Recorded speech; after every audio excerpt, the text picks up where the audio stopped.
Please remain standing for the presentation of the colors. The colors will be presented by the Colorado Air National Guard. The Honor Guard team includes Master Sergeant Wolfram M. Stumpf, Tech Sergeant David Brown, Staff Sergeant Greg Johnson, and Senior Airman Matthew Thompson.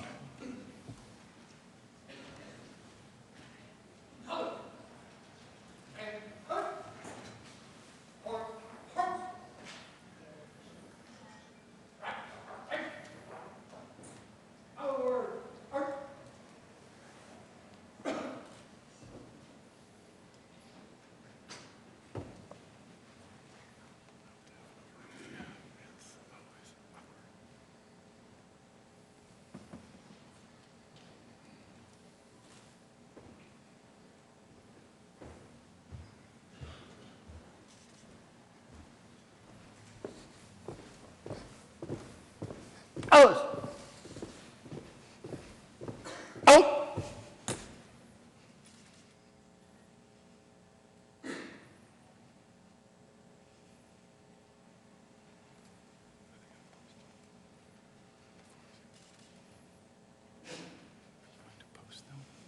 say the pledge? Pledge first.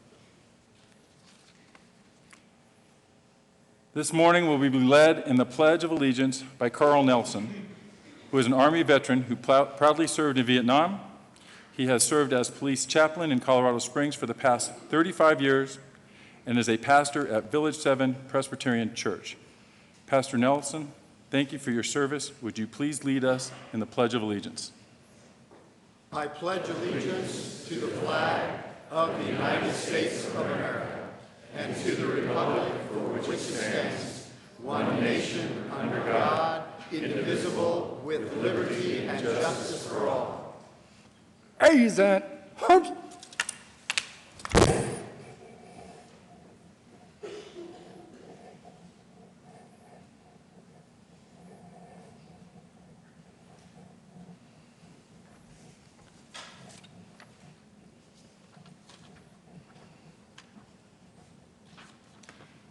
This morning, we are pleased to have the Legacy Quartet as our musical guests.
Colors turn. Hurt.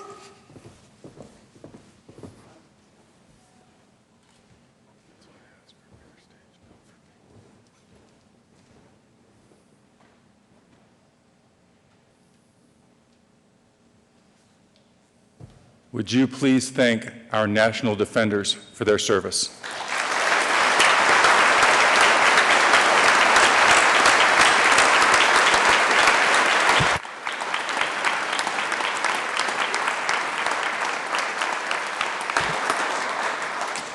The members of the Legacy Quartet are James Baumgartner, Doug Filter, Norm Huxman, and Steve Taylor. Would you like to hear a couple more numbers from them? Gentlemen.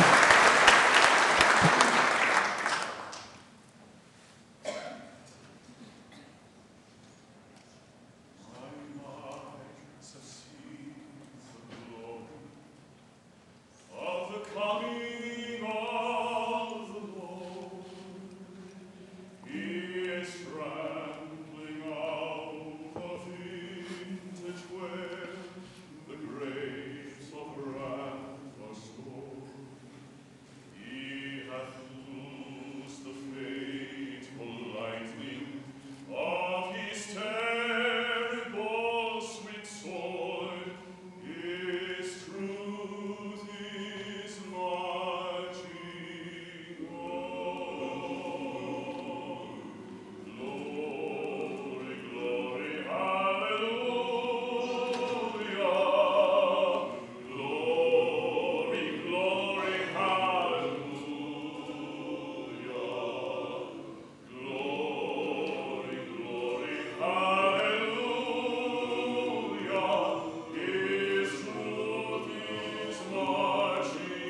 Again, they sing nationally and internationally, and they're from Colorado.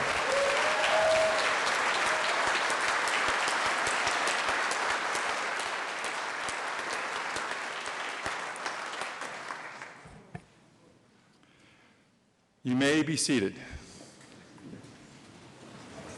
Pursuant to the Constitution and the laws of the state of Colorado, I hereby call to order the first regular session of the Colorado Senate of the 71st General Assembly of the State of Colorado.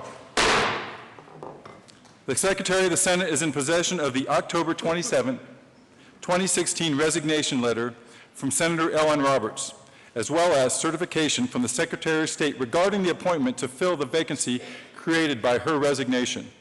These communications shall be printed in the Senate Journal. Mr. Carpenter, would you please read the certification from the Secretary of State regarding the appointment to fill the vacancy created by Senator Roberts' resignation? State of Colorado Department of State Certificate. I, Wayne W. Williams, Secretary of State, certify that the attached is a true and exact copy of the nomination by vacancy committee as filed in this office on January 8, 2017 by the Republican 6th Senate District Vacancy Committee, appointing Donald L. Coram to fill the vacancy in the office of Colorado State Senate, District 6, caused by the resignation of the Honorable Ellen S. Roberts. In testimony whereof, I have set my hand and affixed the Great Seal of the State of Colorado at the City of Denver this 10th day of January 2017. Wayne W. Williams, Secretary of State. State of Colorado Department of State Certificate. I, Wayne W. Williams, Secretary of State, certify that the attached is a true and exact copy of the acceptance of nomination by vacancy committee as filed in this office on January 8, 2017 by Donald L. Coram, accepting the appointment of the Republican 6th Senate District Vacancy Committee to fill the vacancy in the office of the Colorado State Senate, District 6 caused by the resignation of the Honorable Ellen S. Roberts.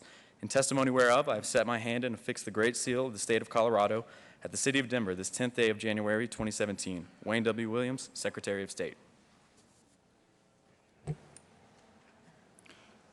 Colleagues, would you please stand and join me in thanking Senator Roberts for her service? She doesn't get the usual goodbye here. Let's give her one today.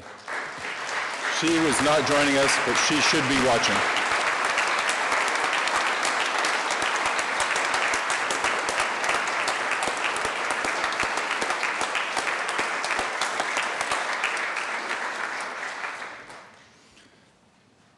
Mr. Carpenter, would you please call the roll of the holdover senators?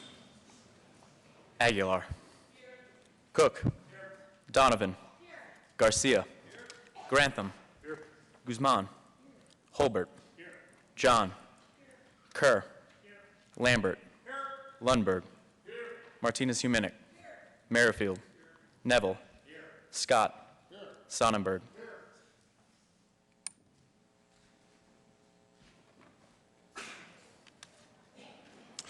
The roll call is 16 holdover senators. Mr. Carpenter, would you please read the communications from the Secretary of State regarding the election results of November 8th, 2016 for members to the Colorado Senate? State of Colorado Department of State Certificate. I, Wayne W. Williams, Secretary of State of the State of Colorado, certify that I have canvassed the abstract of votes cast submitted in the State of Colorado and do so state that, to the best of my knowledge and belief, the persons listed on the attached list were duly elected to the office of Colorado State Senate by the qualified electors of the State of Colorado in the November 8, 2016 general election. In testimony whereof, I have set my hand and affixed the Great Seal of the State of Colorado at the City of Denver this 12th day of December 2016. Wayne W. Williams, Secretary of State. Colorado general election results, November 8, 2016. State Senator, District 4. Jim Smallwood, Republican, 62,981 votes, 69.39%. State Senator, District 8, Randy L. Baumgardner, Republican, 39,526 votes, 54.85%. State Senator, District 10, Owen Hill, Republican, 47,832 votes, 66.19%. State Senator, District 12, Bob Gardner, Republican, 45,938 votes, 75.30%. State Senator, District 14, John Kafalis, Democrat, 52,902 votes, 61.67%. State Senator, District 17, Matt Jones, Democrat, 57,649 votes, 100%. State Senator, District 18, Stephen Finberg, Democrat, 67,799 votes, 79.61%. State Senator, District 19, Rachel Zinzinger, Democrat, 39,070 votes, 47.78%.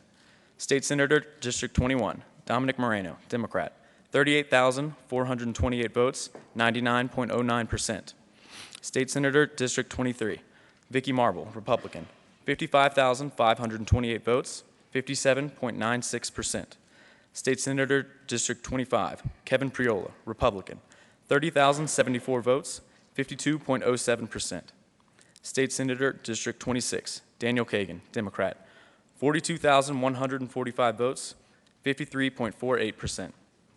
State Senator, District 27, Jack Tate, Republican, 44,169 votes, 53.44%.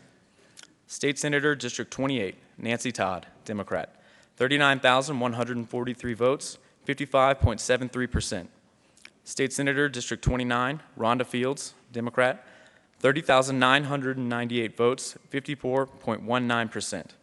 State Senator, District 31, Lois Court, Democrat, 57,793 votes, 69.58%. State Senator, District 33, Angela Williams, Democrat, 57,049 votes, 81.95%. State Senator, District 35, Larry Crowder, Republican, 38,880 votes, 59.90%.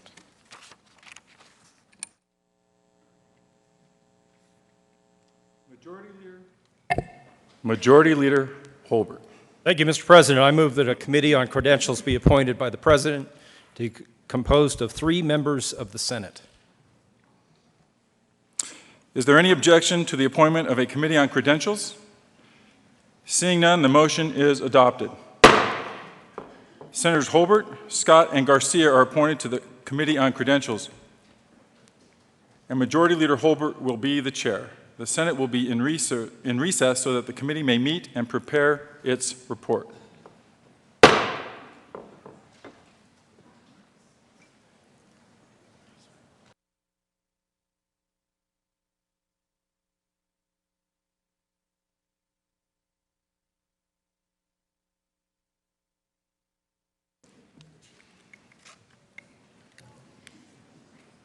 I did look through this last night. I note that your team won more than we did.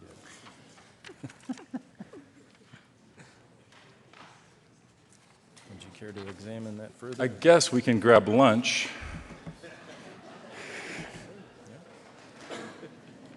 That's good.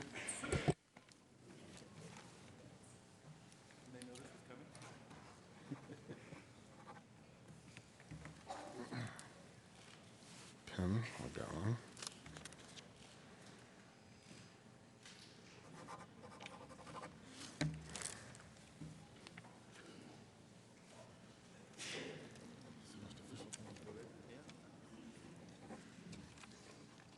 I think we're done. Thank you, gentlemen. Sir.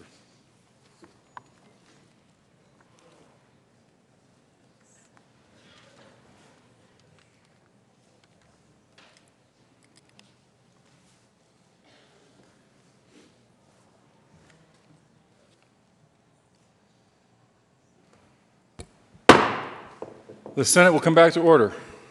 Majority Leader Holbert. Thank you, Mr. President. The Committee on Credentials has met and has submitted its report. I request the clerk please read the report. Mr. Carpenter, would you please read the report of the Committee on Credentials? January 11th, 2017. Mr. President, your Committee on Credentials, to which was referred the list of the members of the Senate for the 71st General Assembly of the State of Colorado, transmitted by the Secretary of State, begs leave to report that the persons named therein constitute a true and correct list of the members as shown by the election certificate and records in the office of the Secretary of State, and your committee recommends that the list be so furnished and read be adopted as the temporary roll call of the Senate of the 71st General Assembly of the State of Colorado. Signed, Majority Leader Holbert, Chair, Assistant Majority Leader Scott, Assistant Minority Leader Garcia. Majority Leader Holbert. Thank you, Mr. President. I move the report of the Committee on Credentials be adopted. Is there any objection to the adoption of the report? Seeing none, the report of the Committee on Credentials is adopted. Majority Leader Holbert. Thank you, Mr. President. I move that a committee of 3 be appointed to escort Chief Justice Nancy Rice to the chamber for the purpose of administering the oath of office to the senators-elect. Is there any objection? Seeing none, Senators Cook, Marble, and Kagan are appointed to escort the Chief Justice into the chambers. The Senate will stand in recess.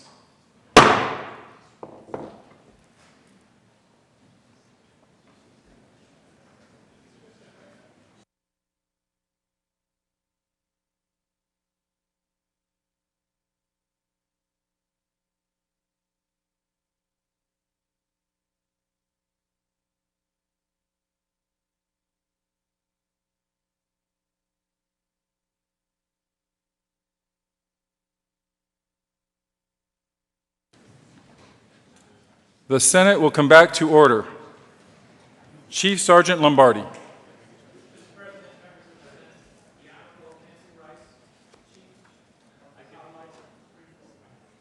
Will the senators-elect and senators please join me at the well, and would you all help me greet the Chief Justice of the Supreme Court of the State of Colorado.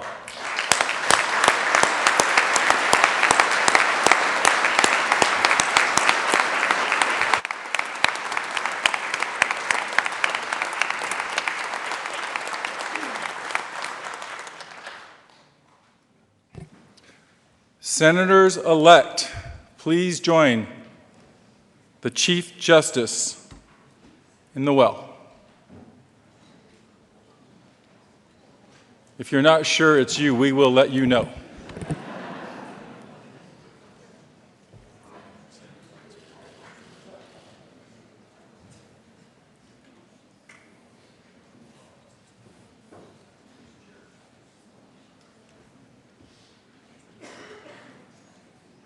Hi, how are you today? It's nice to see you. Good morning, how are you? It's nice to see you, Nancy. Thank you so much. I know it's a big part you're taking out. Chief Justice. Thank you very much. I'm pleased to be here. Senators, would you please raise your right hands and repeat after me? I, please state your name. Do solemnly swear that I will support the Constitution of the United States and of the State of Colorado, and will faithfully perform the duties of the office of State Senator, to which I have been elected, to the best of my ability, so help me God. Thank you and congratulations.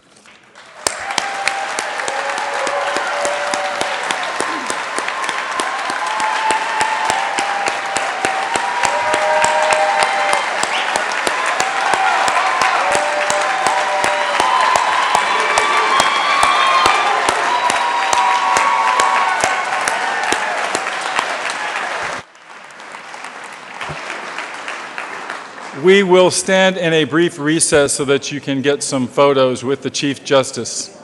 The Senate will be in recess.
Colleagues, we're going to get started here, so please return to your seats, and guests, please be seated. And just to let you know, the Chief Justice will be returning later so that you can get some more pictures at the well, and the sergeants will relax the rules for family to join you in photos at the well.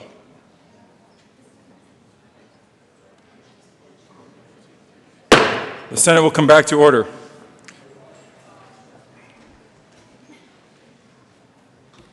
Mr. Carpenter, would you please call the roll of the senators? Baumgardner. Quorum. Court. Crowder. Finberg. Fields. Gardner. Hill. Jones. Kagan. Kafalis. Marble. Moreno. Priola. Smallwood. Tate. Todd. Williams. Zinzinger.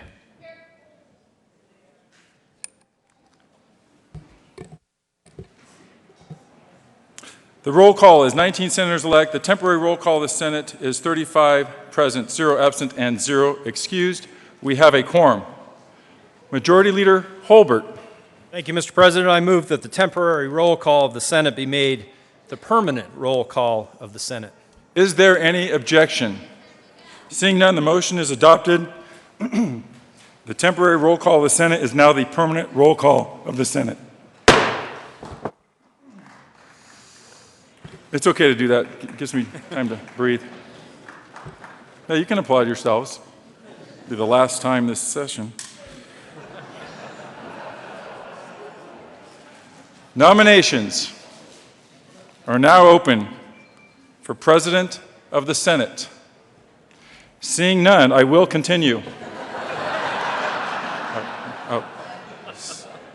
That's what it said right here. Majority Leader Holbert. Thank you, Mr. President. It's been an honor and privilege to serve with you, sir. And you as well. Mr. President, I nominate Senator Kevin Grantham of Canyon City to be the President of the Senate in the 71st General Assembly. Minority Leader Guzman.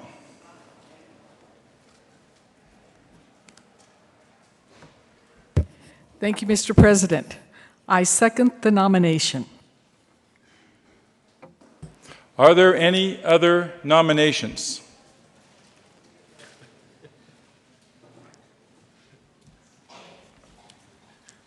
Majority Leader Holbert. Thank you, Mr. President. I move that nominations be closed and that a unanimous vote be cast for Senator Grantham for President. You have heard the motion. Are there any no votes? Seeing none, a unanimous vote is cast. Senator Kevin Grantham is elected as President of the Colorado Senate for the 71st General Assembly. Please congratulate the new President, Senator Grantham.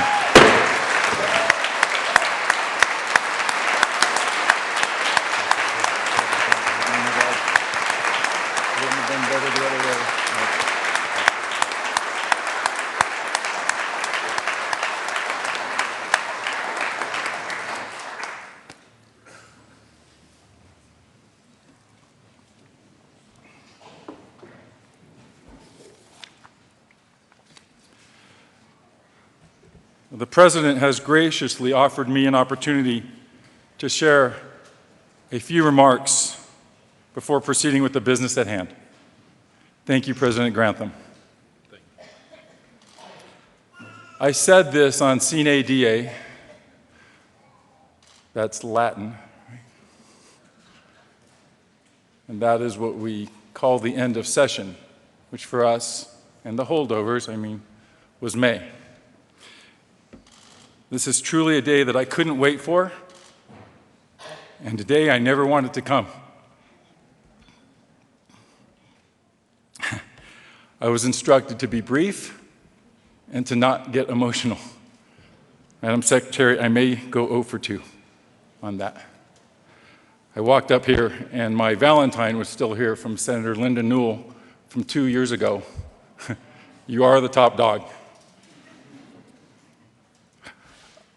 I'll send this to you in February.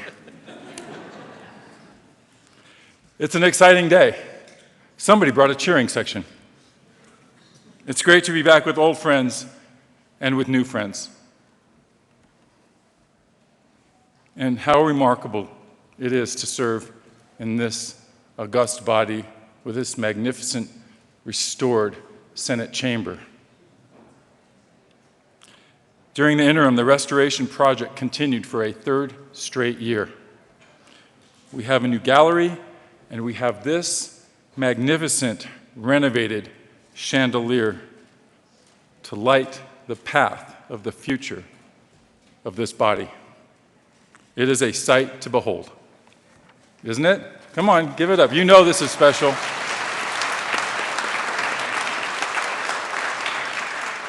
Now, some have asked me about a video about the restoration. I'm going to urge all of you to watch it and share it, and perhaps the president could be encouraged to play the video upon adjournment today for old time's sake. I am joined by an extremely special guest. During our 25 years of marriage, she has supported this 16-year endeavor and all too often has been a single parent of our 2 boys because of it. Please help me thank my wife, Lisa, for all of those years.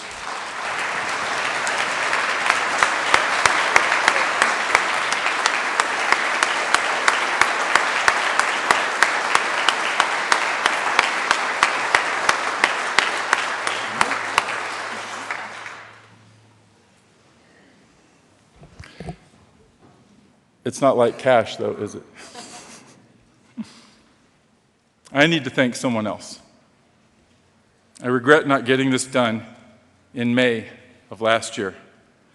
But one very special person to me and to this institution deserves our attention and my recognition. Sergeants, block the doors, because he will try to leave. On our team, he has been my MVP for 6 years. He distinguished himself among his peers and has been faithfully serving with me during my time as the assistant leader, assistant minority leader, then minority leader, and then president. This man's devotion has no limits. His dedication has no bounds. His value to me and to this institution is so great that there truly is no scale that could measure it. Please help me thank my friend, who has been my right arm on most days, and frankly, both arms on some days. The Senate Republican Chief of Staff, Jesse Mallory. Thank you.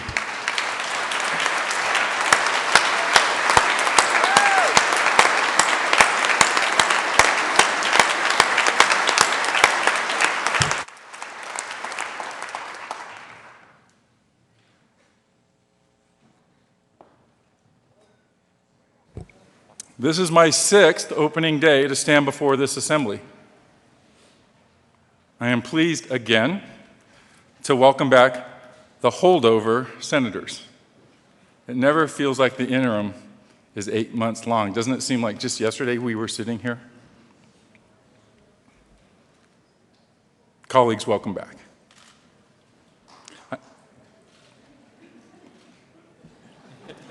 I am thrilled again to congratulate all the new senators. Welcome. You succeeded during the most remarkable election year that just about anybody can remember. Am I right on that? I can't help you in state affairs or hurt you. You can applaud now. I am especially privileged to welcome back someone who is a new senator and a returning senator. Most of you know who I'm talking about. Congratulations, Senator Zenzinger.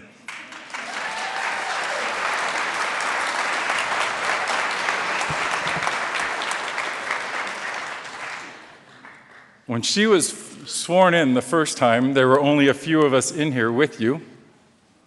You had this chamber all to yourself, and that's the smile that I remember from that day. You still have it. Congratulations and welcome back. Just so you know, while the credentials and the reports were being read from the Secretary of State, she wrote down 39,070. Yes, it hasn't changed. You won big. Congratulations. You can congratulate her for that.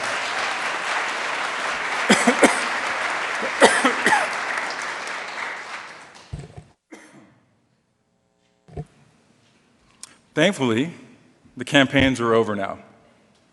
Thankfully, the campaigns are over now. Can I get an amen on that? And I know it didn't feel like it in September, and in October, and in November, but the campaign season is the easiest part of this process. Still nodding? This is true even for those of you who were in the hardest political fights to get here. Whether you had a brutal primary election, a vicious general election, or both, that was easy compared to this.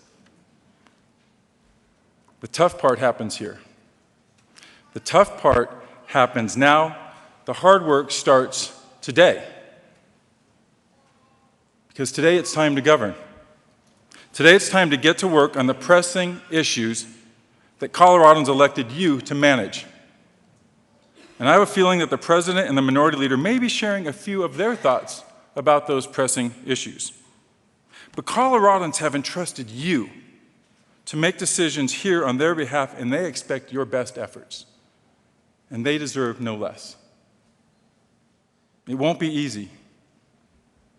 You're facing a record budget that is overshadowed by record demands. You will act on 600 or 700 bills. 600 or 700 bills. You will face long days and even longer nights. And you will engage in lengthy, emotional, often heated debates for the next 119 days. This is the easy one.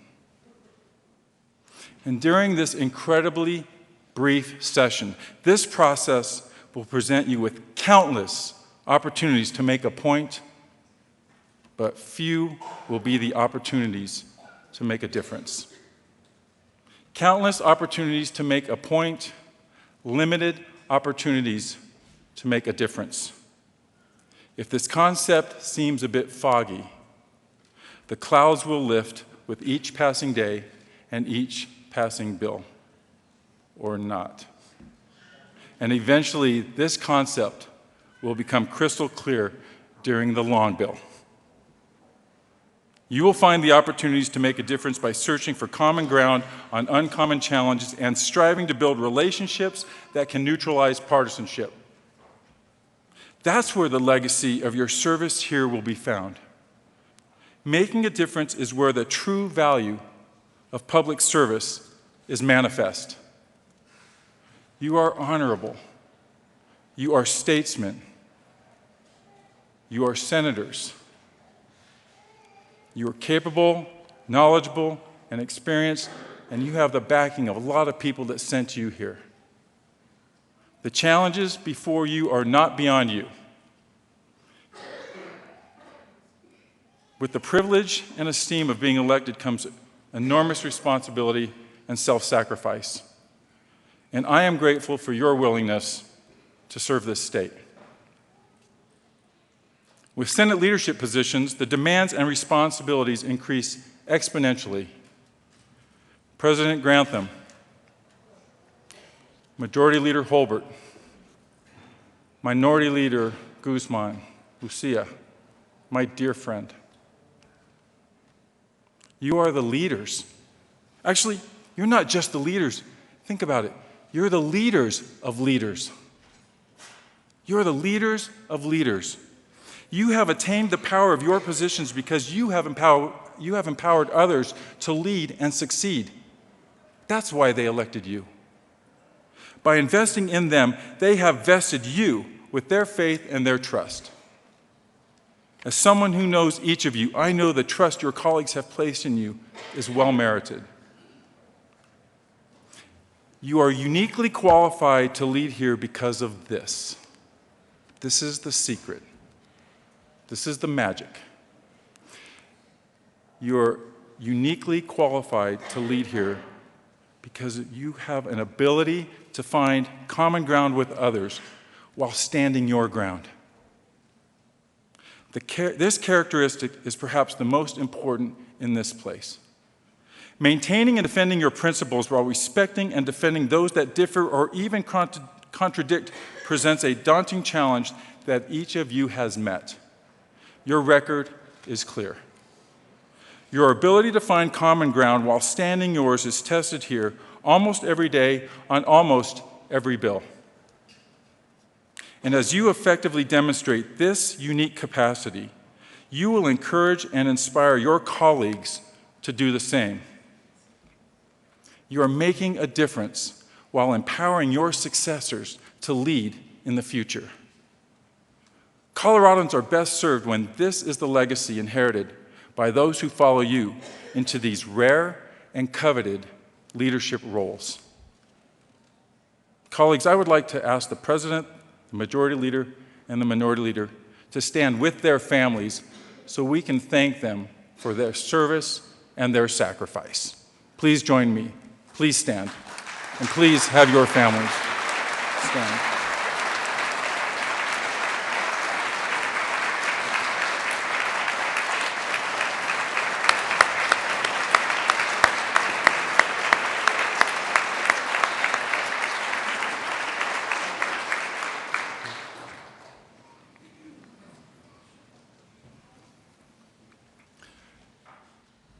Mr. President, Mr. Majority Leader, Minority Leader Guzman, colleagues and staff,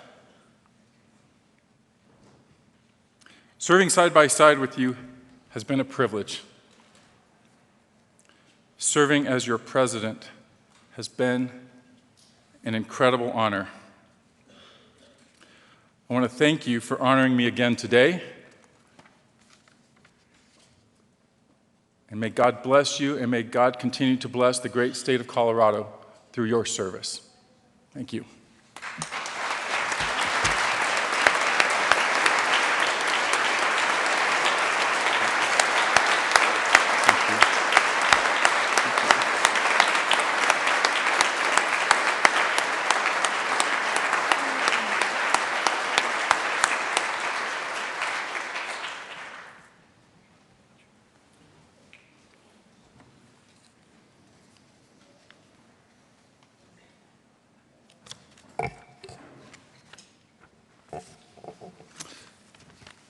Please welcome the President of the Colorado Senate for the 71st General Assembly, President Kevin Grantham.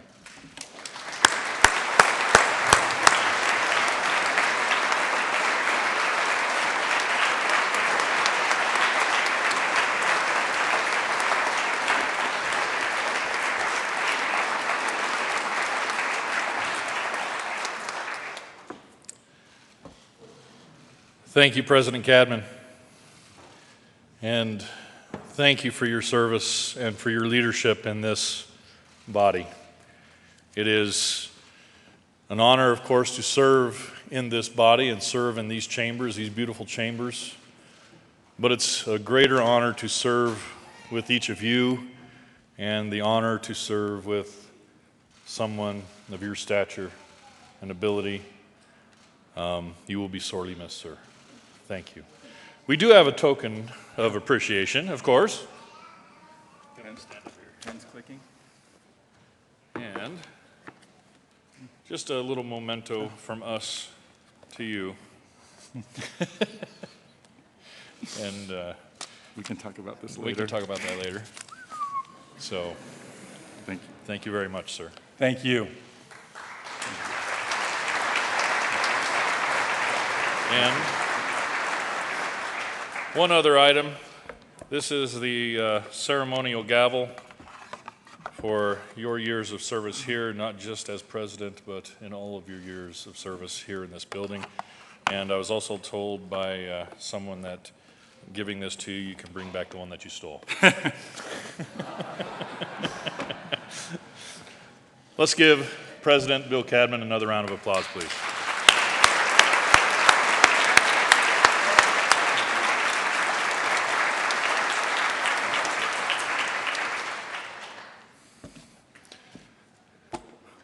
Let's get down to business. The next order of business is the election of a president pro tem. Majority Leader Holbert. Thank you, Mr. President. Congratulations on your election. It is an honor and privilege to serve with you, sir. Thank you, sir. Mr. President, the world needed food, fiber, and fuel. So God made a farmer. I nominate Senator Jerry Sonnenberg of Sterling, Colorado, to be the Senate President pro tem for the 71st General Assembly. Minority Leader Guzman. Thank you, Mr. President. It's my honor to second the motion, the nomination. Are there any other nominations? Any other nominations? Any? Going once. Majority Leader Holbert. Thank you, Mr. President. I move that nominations be closed and that a unanimous vote be cast for Senator Sonnenberg for President pro tem. You have heard the motion. Are there any no votes? Seeing none, a unanimous vote is cast. Senator Jerry Sonnenberg is hereby elected as President pro tem of the Colorado State Senate for the 71st General Assembly.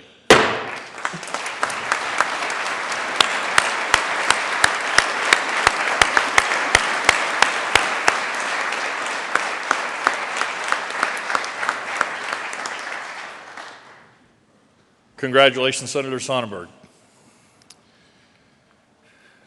Introduction and consideration of resolutions. Mr. Carpenter, would you please read the title of Senate Joint Resolution 001?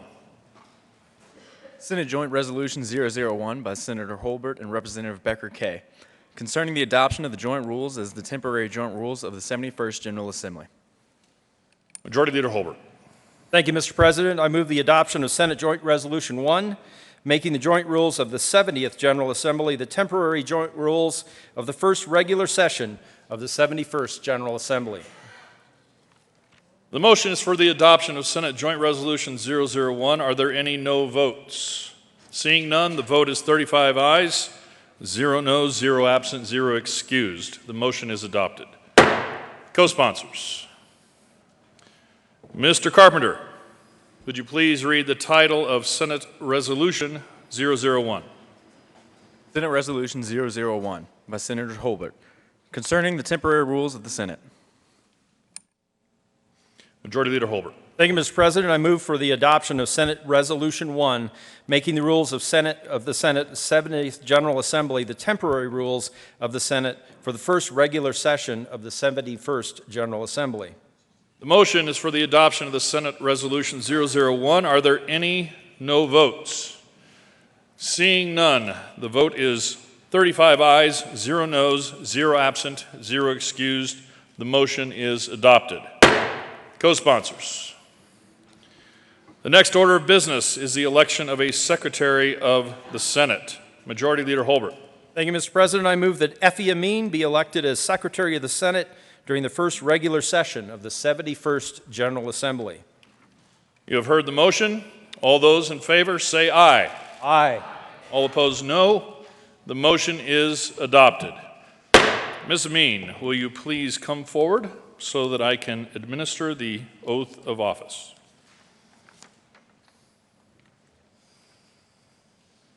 Please raise your right hand and repeat after me. I state your name. I, Effie Amin, Do solemnly swear do solemnly swear that I will support the constitutions of the United States that I will support the constitutions of the United States and of the state of Colorado, and of the state of Colorado, and faithfully perform the duties of the office to which I am duly elected and faithfully perform the duties of the office to which I am duly elected to the best of my abilities, to the best of my abilities, so help me God. so help me God. Congratulations. Thank you. Let's give her a hand.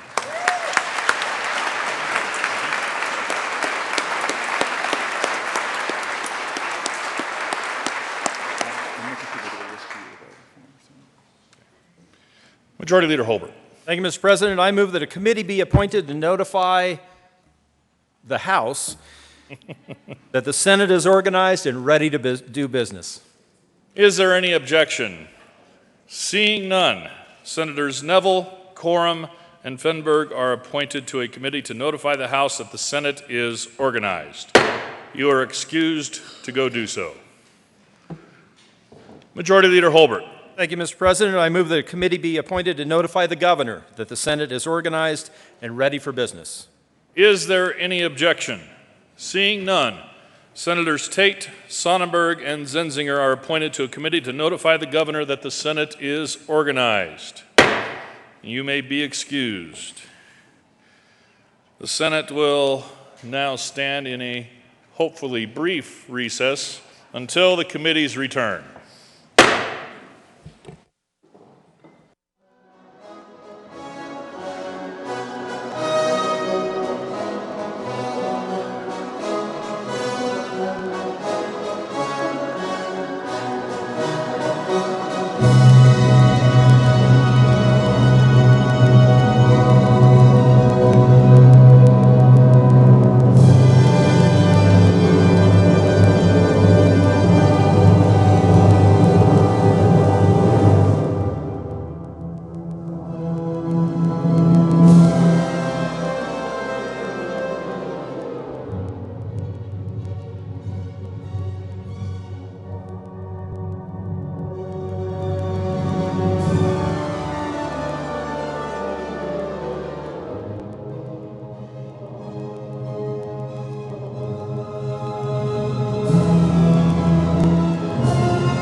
Senate will come back to order. Majority Leader Holbert.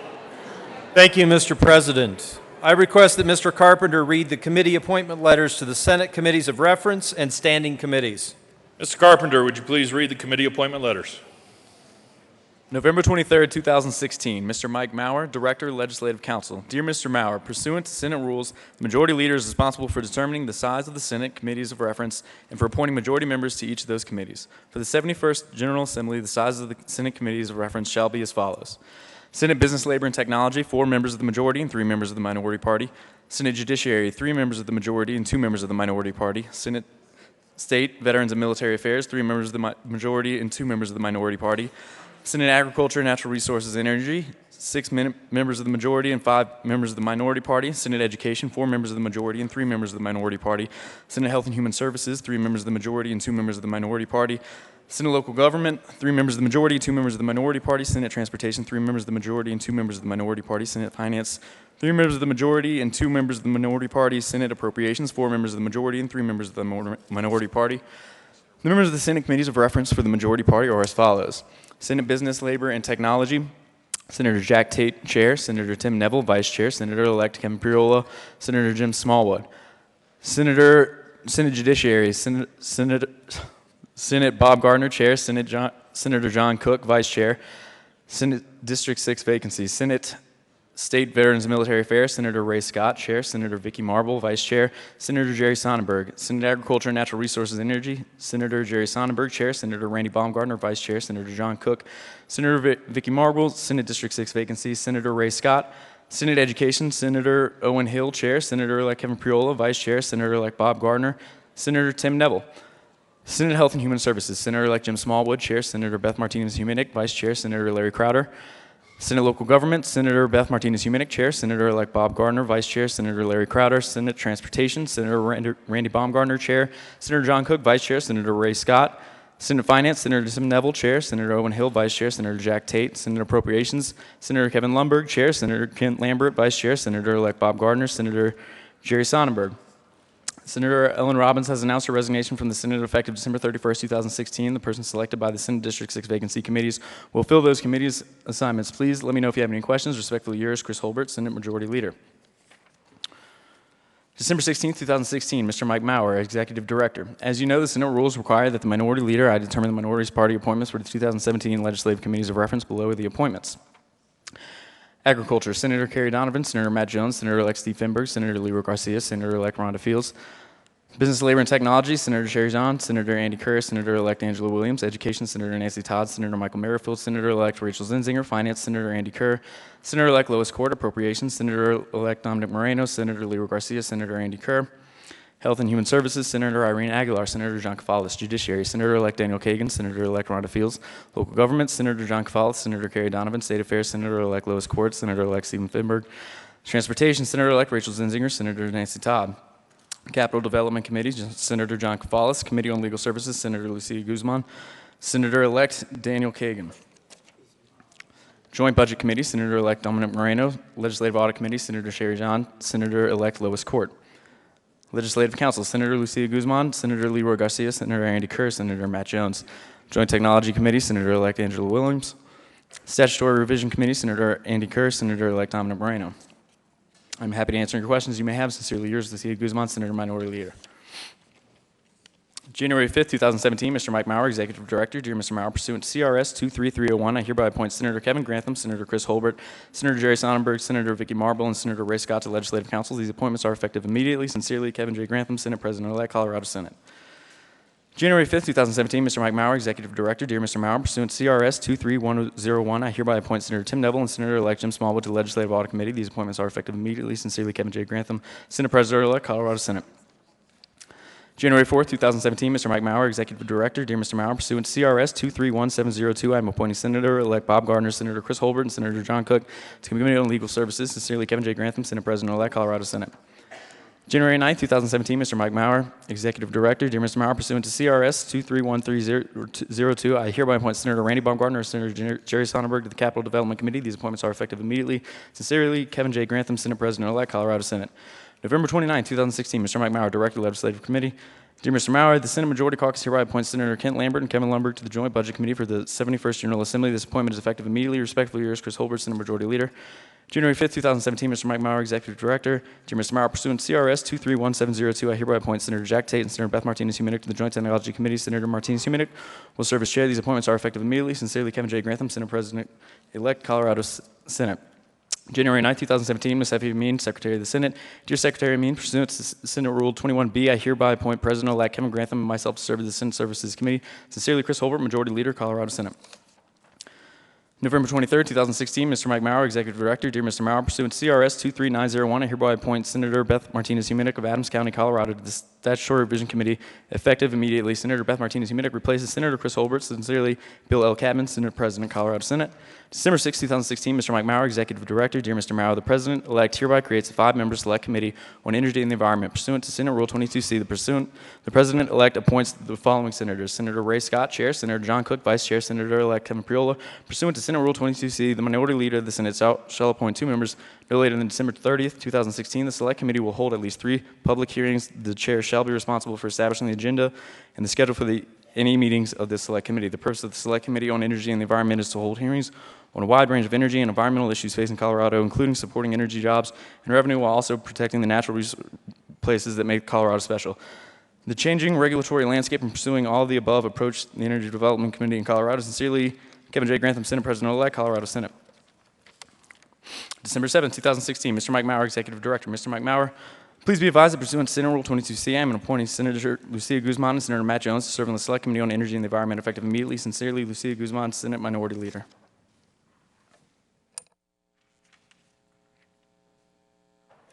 Majority Leader Holbert.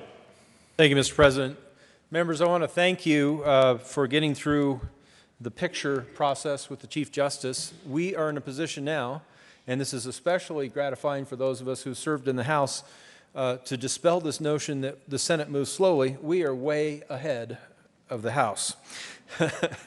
So I'm going to give you a couple of bits of information here while we wait for our committees to return and while we wait for the House to report to us that they're actually ready to do business.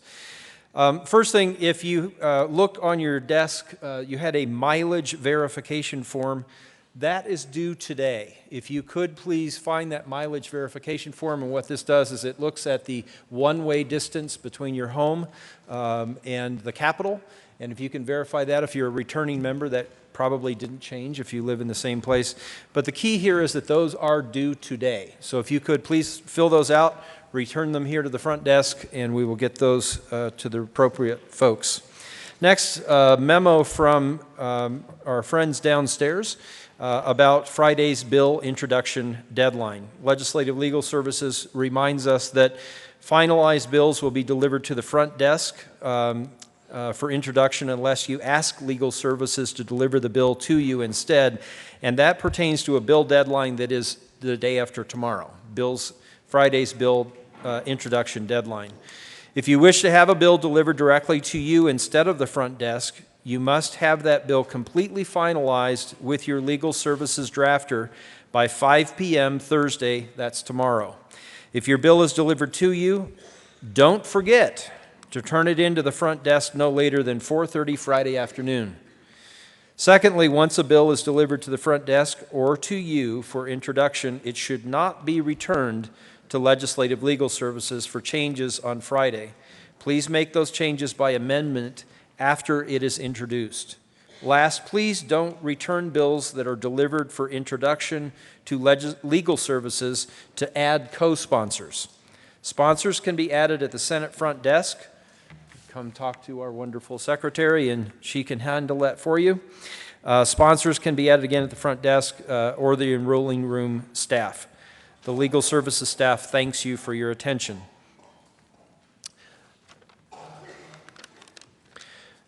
Next, the Department of Revenue has a representative here today. If you choose to use your legislator license plates, then you want to pay attention to this. That representative from the Department of Revenue will be in the basement to help you register your legislative license plates. They will be here today and again on Friday. If you are unable to meet with the representative either today or Friday, then their legislative liaison will contact you to schedule an appointment.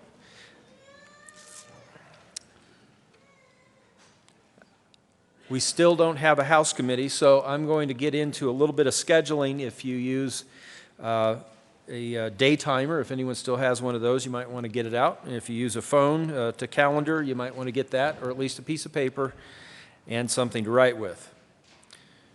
Tomorrow, the Senate will convene at 10 a.m. as we did here today, and 8 a.m. on Friday. So those of you who've been here before, you probably understand the routine. For any new members, tomorrow, Thursday, January 12th, we will hear the governor's State of the State address. So we will convene here at 10. We will do a brief amount of business, prayer, pledge, roll call, maybe some announcements, and then we will recess from here and we will go over to the House to hear the State of the State address. The State Patrol often is there, and we are not allowed to enter, but at the point where they know that the room is secure, they will let us in.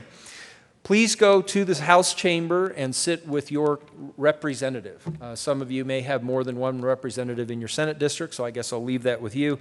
But there will be a chair for you in each row next to the representative, so please find one of those chairs and sit with a representative. Members sit on the floor, and all guests will be asked to sit in the gallery. Then on Friday, we'll meet here, we'll convene at 8 a.m.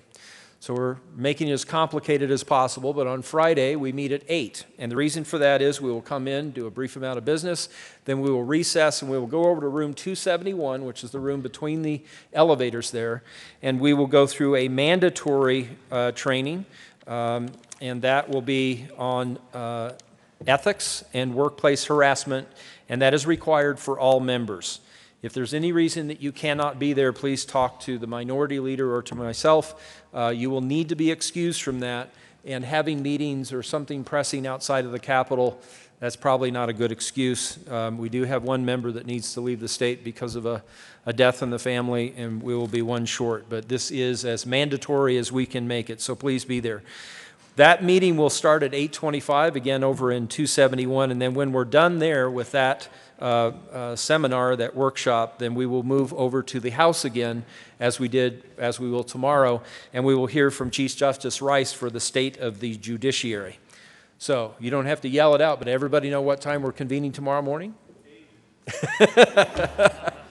10 a.m. tomorrow morning and 8 a.m. on Friday morning. Next, the Senate will be closed on Monday, January 16th for the observation of Martin Luther King Jr. Day. We will convene again on Tuesday, January 17th at 10 a.m. Here in the Senate chamber. The photographer, if you don't have a photograph that you want to reuse, I'm probably going to reuse mine, but if you need a photograph for the composites, if you are new, you can look out in the lobby and see the composite picture that we take for each assembly. The photographer will be here to take those pictures for the composites on January 17th, Tuesday, also on the 18th and the 19th. The secretary has sign-up sheets, and you are asked to come down and schedule a time if you want to get a picture taken, and then you will go off the floor on that day next week, either off the floor or out of committee. So you might want to be thoughtful about when your committees meet, maybe check with your chairs to see if you actually will meet those days next week. Remember that. I remember coming in one of my years and I hadn't necessarily combed my hair perfectly or worn the right tie or something like that, but put that on your schedule and remind yourself the night before to get ready for that photograph. I think that exhausts everything that I can offer you. And members, I just want to express my gratitude. We seem to have 3 of those lower chamber members standing outside waiting to come in. So I'll stop talking, and Mr. President, I'll turn it back to you. Thank you, Mr. Majority Leader. The Senate will stand in a brief recess to recognize the House members, Representatives Coleman, Hooton, and Sias, to inform us of whatever message they think is important. Will Representatives Coleman, Hooton, and Sias please come to the well? Welcome to the Senate. Would you have something to report for us? We do. Thank you, Mr. President. I'm Representative James Coleman on behalf of Representative Edie Hooton, Representative Lang Sias, Speaker Crisanta Duran, and all House members. I'm happy to report that the House is organized and we are ready for business. I wish the same could be said about the Senate, but I'm confident you'll get there. I mean, come on, with 30 less members in the House, you'd think the Senate could get it together before the House. Well, welcome, everyone. Congratulations to the new members. Representative Hooten, you have to be recognized in this chamber. I apologize, sir. Excuse me, Senator. It's a pretty steep learning curve here. President, oh, I'm so sorry. Representative Mr. Hooten, President. please go ahead and address the Senate. Okay, once again, Mr. President, thank you for recognizing me. And I just want to say congratulations to all new and returning members.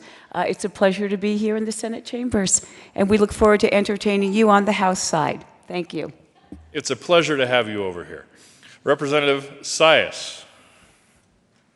Thank you, Mr. President. It is a pleasure to be back here again this year and look forward to working with all of you.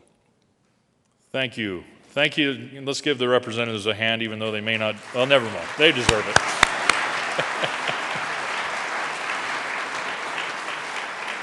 It's always good when the House of Representatives finally gets down to business. We will remain in recess until we get our members back from the House from their report, and then we will get right back onto schedule, folks, and don't wander away too far.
Oh, never mind, I got it.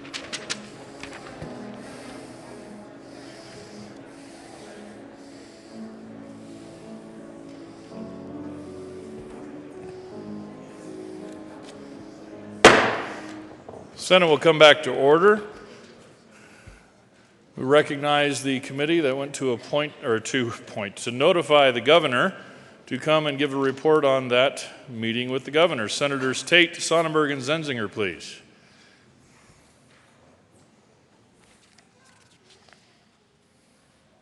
Senator Zenzinger. Thank you, Mr. President. On behalf of the governor, he says that he is blindly optimistic that we're going to accomplish a lot this session, and he looks forward to working with all of you. Senator Tate.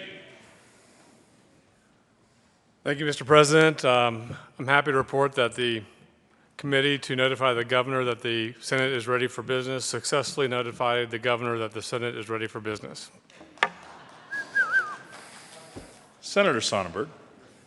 Thank you, Mr. President. It should be noted that the governor also said he would give us more information, except that Senator Sonnenberg would probably not deliver it correctly anyhow.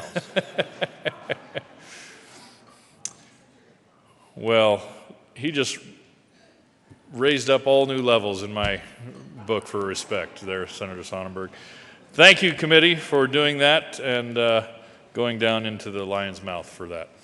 We will actually go, colleagues, to some brief announcements. The JBC members have some announcements to make, and then Senator Newell will have announcements. Just kidding. Senator Lambert. Thank you, Mr. President. I've been permanently designated as the Senator Newell channeling. We'll have to take a vote on that. So if she wants to make an announcement, she's got to go through me. Okay. I just wanted to introduce your new Joint Budget Committee members. Senator Dominic Marino and Senator Kevin Lundberg and I are going to be representing on the Budget Committee this year. And the good news is we're 1/3 of the way through our session already, because we've been here since November 14th. But I do need to make a quick announcement. Since we didn't have a calendar before, we will be meeting this afternoon with the Joint Budget Committee at 2 o'clock to discuss supplemental requests from Department of Treasury, State, and Agriculture, and then tomorrow at 3 o'clock concerning the requests from Department of Personnel, Transportation, Department of the Governor, and Department of Labor and Employment. Also, over the next couple of days, you'll get some summary materials on your desk about the governor's request for each department. You'll want to go through these for your committees of reference. We will be starting next, I believe it's next Tuesday, with meetings that are required with each joint committee to explain all of the budget requests for the joint committees for the departments that you're responsible for. That's in accordance to Joint Rule 25 and Section 2-7-203 of the statutes. So we'll start those, and we'll be meeting with each committee of, or joint committee, committees of reference over the next couple of weeks, several weeks actually. But you will want to look at this when it comes out on your desk. So, okay, thank you very much, Mr. President. Thank you, Senators, and thank you for all the work you have already been doing for the last couple of months.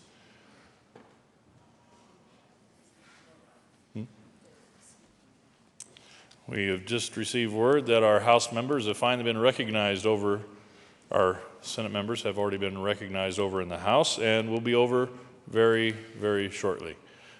Senator Priola, for the first time. Thank you, Mr. President. Fellow senators, you might see on your desk a reminder about probably one of the highlights of the first day of session is the blue ribbon from the Restaurant Association dinner they're having this evening at History Colorado. So hope to all see you there. Thank you, Senator. We will be just a very, Senator Sonnenberg.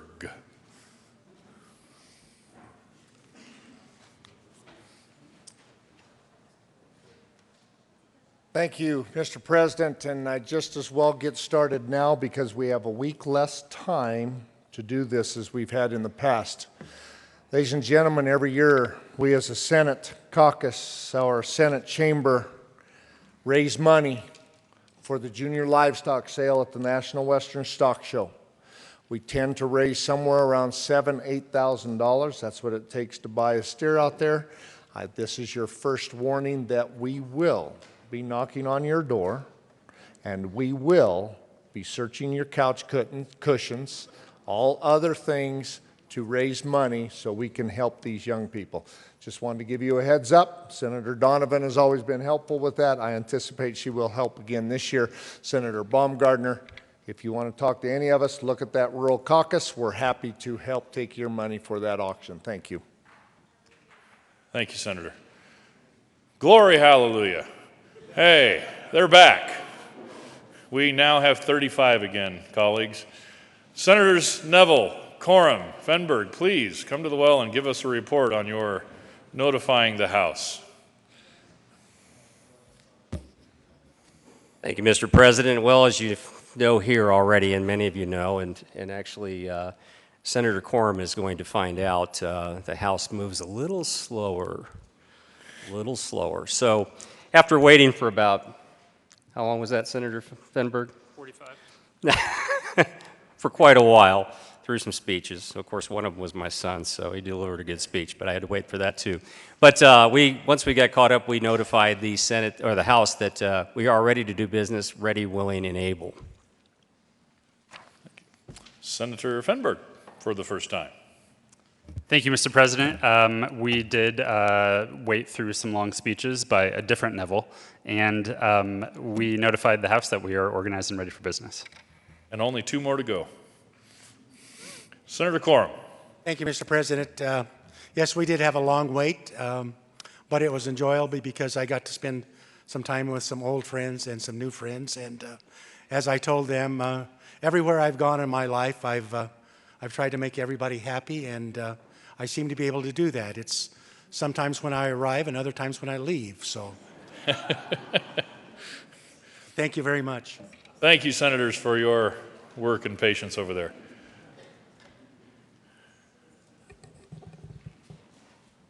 Majority Leader Holbert. Thank you, Mr. President. Members, we're going to have a series of motions. We do need the 35 here, and or that would certainly be better, so bear with us as we race through these. Thank you, Mr. President. I move the approval of the following appointees to the Legislative Council Committee: President Grantham, Senators Holbert, Sonnenberg, Marble, Scott, Guzman, Garcia, Curran, Jones. You have heard the motion. Are there any no votes?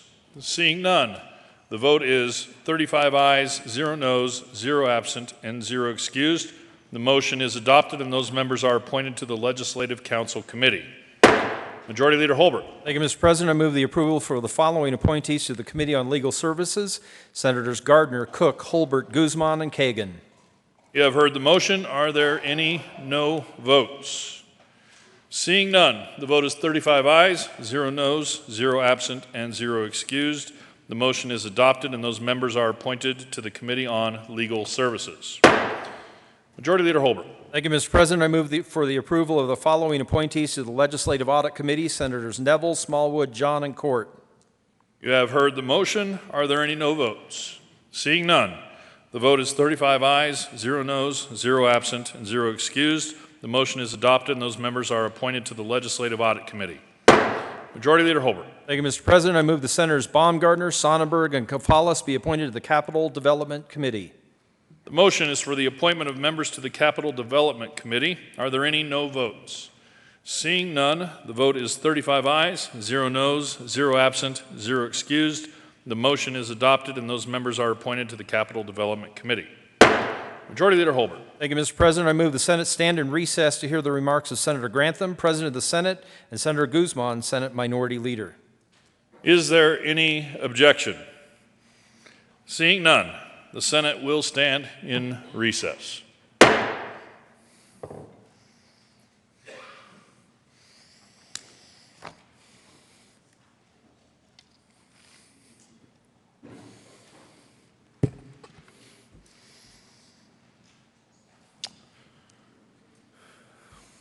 We the people. We the people of Colorado, with profound reverence for the supreme ruler of the universe, in order to form a more independent and perfect government, establish justice, ensure tranquility, provide for the common defense, promote the general welfare, and secure the blessings of liberty to ourselves and our posterity, do ordain and establish this Constitution for the state of Colorado. The preamble to the Constitution of the state of Colorado. Those words were penned just a little over 140 years ago by our state's founding fathers. With those words, they laid the foundation for our Bill of Rights and our Constitution that has governed this state ever since. Now, while the document itself has undergone numerous changes, as we all know, many additions, many changes, these words remain untouched and untainted over that span of time. And they're good words. Words that stand the test of time. And why wouldn't they? After all, they do closely resemble those words in our own U.S. Constitution preamble, which also continues to stand the test of time. Now, on this day, prayers have been lifted, songs have been sung, pledges have been recited, oaths have been uttered to honor this nation, this state, and the documents in which those words are found. On this day, we also honor so many of those here among us without whom not a single one of us could be here. For my part, I would first like to recognize and thank my wife, Caroline. Thank you.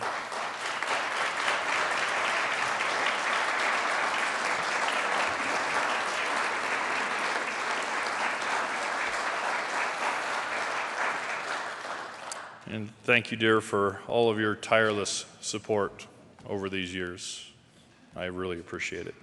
And also welcome my children and my grandchildren who are also here. One of them's already asleep. We did that to him.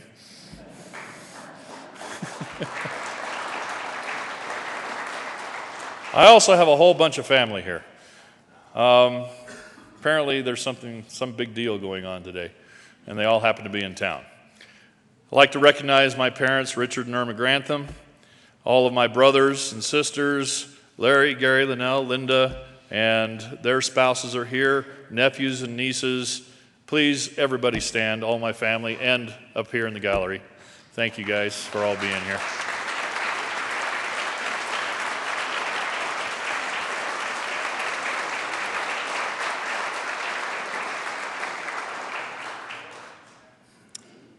Let's also show our appreciation for our guests who made the ceremonies this morning. They may not all be here now at this point, but they did make today very special for us. The National Guard Color Guard, my pastor, David Almanzar, the Legacy Quartet with those stirring renditions of our national anthem, the battle hymn, God Bless America, and of course, Carl Nelson, who also happens to be a certain Senator Hill's father-in-law. So thank you for being here and doing that for us. Let's give them all a hand.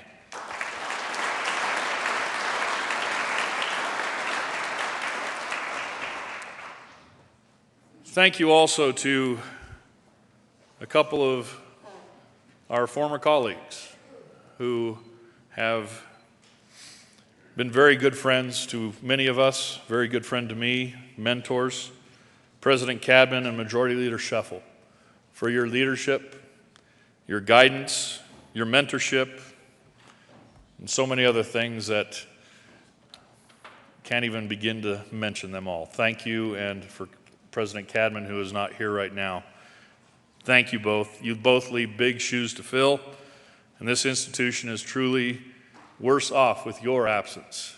So thank you. You will be sorely missed, and we thank both of you for your service to this great state. Thank you, Majority Leader Scheffel.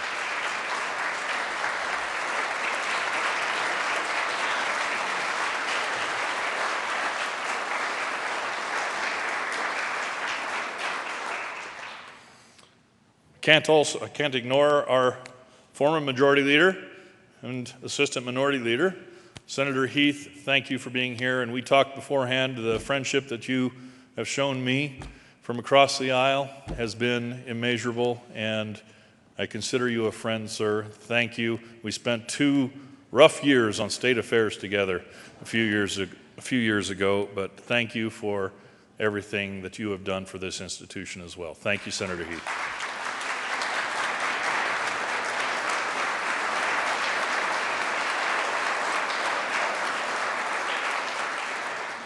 We did have several honored guests here. I'm not sure if they have remained.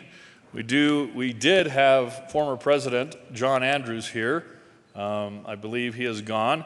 Of course, Senators Sheffel and Heath. Senator Ted Harvey was here for a moment. Senator Penfield Tate, Democratic Caucus Chair, Representative Gloria Tanner, and Senator Ed Jones as well. Senator Ed Jones, welcome.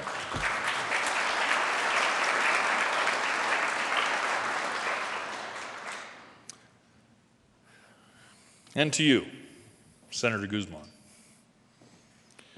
To you and your entire leadership team. Thank you all for stepping up to do this difficult task of leadership. Your gentle spirit, Senator, and smile are always a welcome respite from the partisan storms that we are often sure to encounter in this building. As you told me earlier today in a note, let us run with patience the race that is set before us. And I agree. May we be able to do that. Thank you, Senator, for serving. Thank you.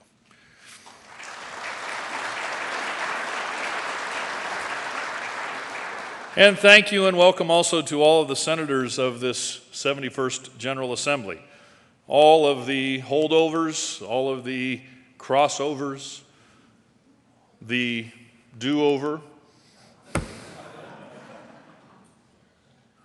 our re-elected members, our 2 newest members, Senators Fenberg, Smallwood, welcome to the Colorado Senate. And last but not least, will all of the spouses or the significant others of all of our senators please stand and remain standing for a moment. All of the spouses, all the significant others, please stand. Please, all the family here. Thank you.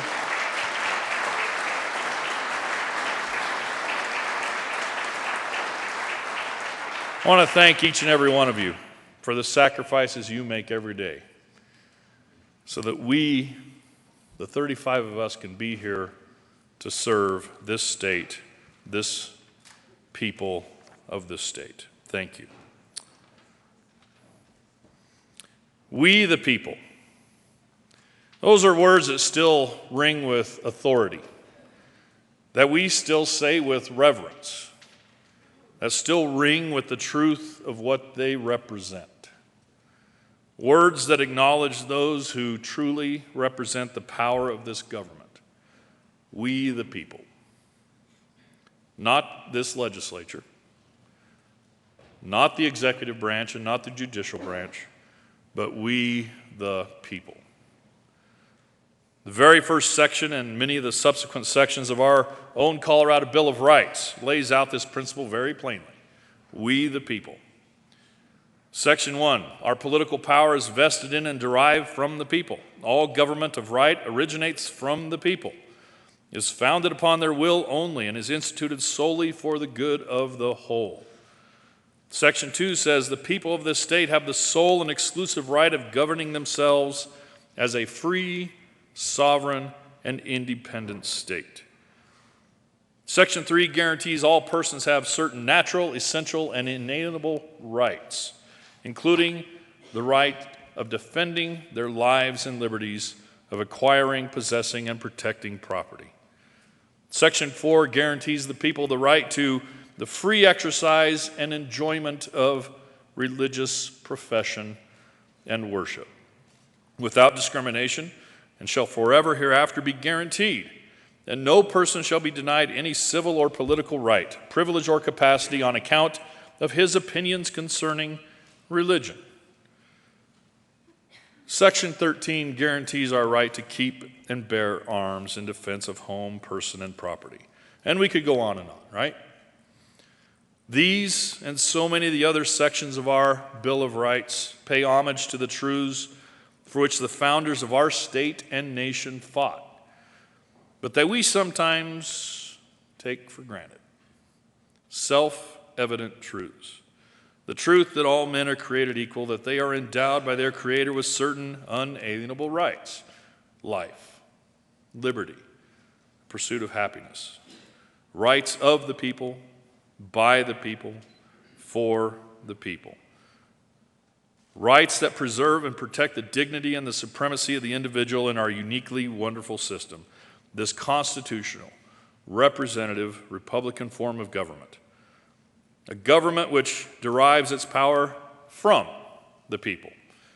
It is that elevation of the uniqueness and dignity of the individual that results in some of the foundational principles such as due process, the rule of law, private property rights, self-defense, freedom in the home and workplace, freedom from a government that must inject itself into the most minute recesses of our lives through rules and regulation. It is to this end that we strive, to preserve and protect the God-given rights of the individual, the we and we the people. Certainly not for us to grant them, but to fight to ensure them, to fight on their behalf for things like relief from burdensome, complex taxation, relief from the oppressive regulatory burdens placed on the people and businesses of all sizes, work towards greater accountability for state agencies and their rule creation process, creating more opportunities for parental choice in education, equality in school funding, reprioritizing state budget obligations into truly core governmental functions, and to reaffirm our commitment to protect the taxpayer, the people, from the heavy hand of government reaching into their pockets for more money without their direct permission. For many of these, we may find common ground across the aisle. For others, we may not. But that's okay. There will be discussion, and there will be dialogue. We have already shown that over the last 2 years that working together is not an impossibility. In 2015, we all came together, Republicans, Democrats, even the Senate and the House, came together to send 367 pieces of legislation to the governor. In 2016, we again came together and sent 387 bills to the governor for his signature. This year, not all bills will make it there, from both sides. But the discussion continues, the dialogue goes on, and the republic survives. We have demonstrated in a remarkable fashion our ability to work together on all those areas where we do share common interests and goals. We can do that again. You know, perhaps one of the most ominous issues facing us today that resounds across both sides of the aisle and to our constituents in all 35 Senate districts is the problem of the deteriorating condition of our transportation infrastructure and the funding necessary to significantly address the problem. The problem is recognized by all. The need to address it is agreed to by all. How to address it remains a topic of discussion and debate. But that discussion is happening and will continue to happen. Our current road and highway infrastructure needs currently exceed $9 billion, which includes $3.5 billion in shovel-ready projects on the priority list awaiting funding. With such a significant number of projects waiting for us to act, and with such a steep initial price tag to get them started, some creative solutions are to be called for. But these solutions must respect the priorities on both sides of the aisle, and most importantly, the wishes and will of the Colorado taxpayer and voter. In order to get most of these projects underway in a timely manner, it will require the ability to leverage our revenue streams through revenue anticipation notes, bonds. These will require consistent future revenue streams that can be committed to the repayment of those bonds.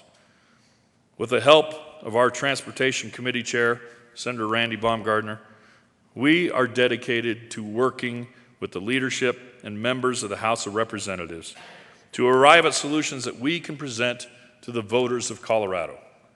Solutions that will hold faith with the taxpayers of Colorado and their desire for accountability for their dollars. We must demonstrate to them that if we are going to ask them for permission to go into debt to fund these projects, and if we are going to ask them for more out of their own pockets to fund these bond payments, then we must also demonstrate the commitment to reprioritize the dollars they've already entrusted to us by dedicating existing general fund money if this problem is truly a priority for us to fix. Now, there are yet many details to work out, but the potential is great. It's so great this session for a truly bipartisan solution to our roads and highway infrastructure funding problem. This is not the only area in which we can find bipartisan solutions to a significant problem here in this state. The other is very well known: construction litigation reform, attainable housing. You know, years ago, Colorado officials, legislators, passed a law that makes it nearly impossible to afford new condos, townhomes, and other multifamily housing units. We in this 71st General Assembly have inherited this problem, and we must solve it. Again, Coloradans agree that we must fix this problem and put petty politics behind us to do it. 14 local communities have already passed laws to fix this policy. These are Democrats and Republicans coming together and agreeing to make home ownership easier for our citizens. Speaker of the House Duran and I agree that the General Assembly needs to take the lead with a diverse group who all realize that home ownership is the path to the American dream. And we believe that the few unreasonable special interests who oppose the necessary changes will not be able to continue standing in the way of Coloradans who want to own their future by owning their home. To this end, a diverse and bipartisan group of lawmakers, including Senators Scott, Tate, Smallwood, Hill, and Williams, along with Representatives Wist and Garnett, have taken upon themselves the great task of solving this problem. Again, through this bipartisan collaboration, we will be able to solve a problem for all of Colorado.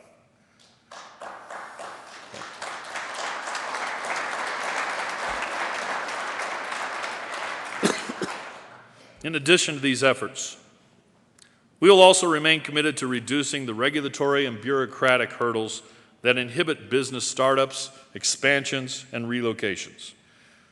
We will continue to work to slow the relentless production of new rules, which average about 530 a year, 15,000 pages per year over the last decade. Rules that hamstring our small businesses across this state. And with that in mind comes Senator Neville's Senate Bill 1, the Regulatory Relief Act of 2017, where we will seek to alleviate the fiscal impact of burdensome regulations on small business. Small businesses will be given a window of time to cure minor operational and administrative violations instead of being immediately issued a fine. The bill will require the current stakeholder process for rulemaking to solicit input for small businesses on those proposed rules that have potential negative impact on them. Also to this end, Senator Martinez-Humenick is introducing Senate Bill 2. This bill will simplify the rule review process for state agencies by eliminating DORA's scheduling authority and placing reviews on the standardized 3-year timeline. Ultimately, this legislation will simplify the bureaucracy and ensure timely review of the rules that beleaguer businesses in all four corners of our state. Other potential efficiencies in government are available to us in some of our larger agencies as well. In particular, it is time for us to shed some of the dead weight of failed government policy. Senator Smallwood will introduce Senate Bill 3, which will repeal the Colorado Health Care Exchange. This is long overdue.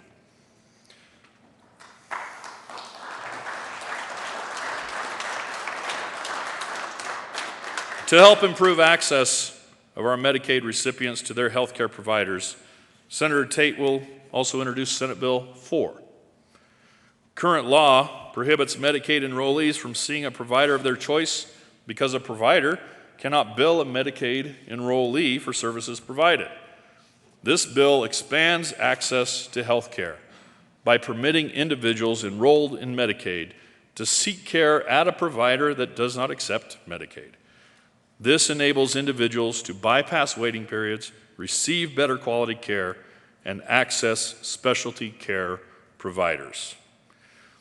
In regard to the intersection of public safety, education, and our Second Amendment rights, Majority Leader Holbert will be introducing Senate Bill 5. Rather than simply arm teachers and other staff, his bill will ask the question, how much training should be required? Currently, post-certified law enforcement and private security personnel under contract with a school district or charter school may be armed. Post-certification is extensive training, while no training is required for private security. So how much training might our county sheriffs provide before district personnel may be armed on a school campus to protect our kids? That's the question that Senator Holbert's bill seeks to answer, Senate Bill 5. And Senator Cook will introduce Senate Bill 6. And through Senate Bill 6, we will no longer have to tell our 18 to 20-year-old veterans that come home that even though we trust them enough to send them to war, to defend us and possibly die for us, that we don't trust them enough to conceal carry in this state. Senate Bill 6 will fix this egregious error. All of these ideas, all of these bills are concepts that we can come together on. All of these are problems that we can face together and offer the people of Colorado real solutions. Solutions that both sides of the aisle can share in. Solutions that both sides can participate in. Not for ourselves, certainly, but for our bosses, our constituents, the citizens of Colorado, the voters, the people. We, the people. This is, after all, for whom we work. This is what brings all 35 of us together, all 100 of us together in this 71st General Assembly. We won't always agree. To pretend on this day that we are living that fairy tale does all of us here in this room and outside of this room a great disservice. But we do agree on some things. Occasionally, we agree on many things. This year, maybe it will be only a few things, but my hope is that if that is the case, is that those things that we can and will come together on are of such great import and significance that they will truly benefit all Coloradans, we the people. These are attainable goals, together. If past performance is indicative of future success, then we already know what great things we can accomplish together. This is my reason for optimism, for hope in the successes that lie before us in these 120 days. We, the people, are counting on it. Now it's just time to roll up our sleeves and do it. Thank you all. God bless.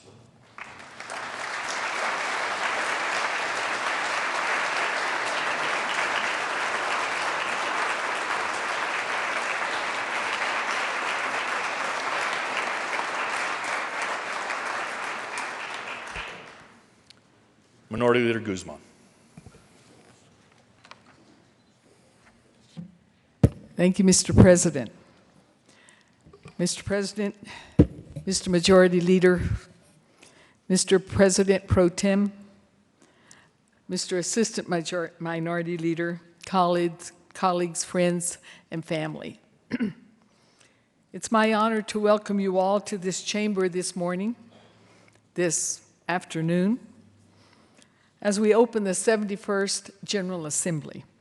I especially want to take this time to congratulate my colleague and classmate, President Grantham, as we came into the Senate together 6 years ago. I especially want to congratulate him and especially hope that he will remember that while we served in the Ag Committee, I brought him burritos every time. That is not a bribe, it's just a reminder. Most of us electeds have served in the Senate for several years, but there are those that we are fortunate enough to welcome for the first time this morning. I just want to recognize these new members. Senator Don Coram, it's a pleasure to have you here. I am honored that you are sitting in the position of the former senator whom I dearly, dearly thought so much of and will miss. I am extremely pleased to know that you are here. Senator Lois Court, Senator Stephen Finberg, Senator Rhonda Fields, Senator Bob Gardner, Senator Daniel Kagan, Senator Dominic Moreno, Senator Kevin Priola, Senator Jim Smallwood, Senator Angela Williams, Senator Rachel Zinzinger. These are our newly elected Senate members. Please help me welcome them today.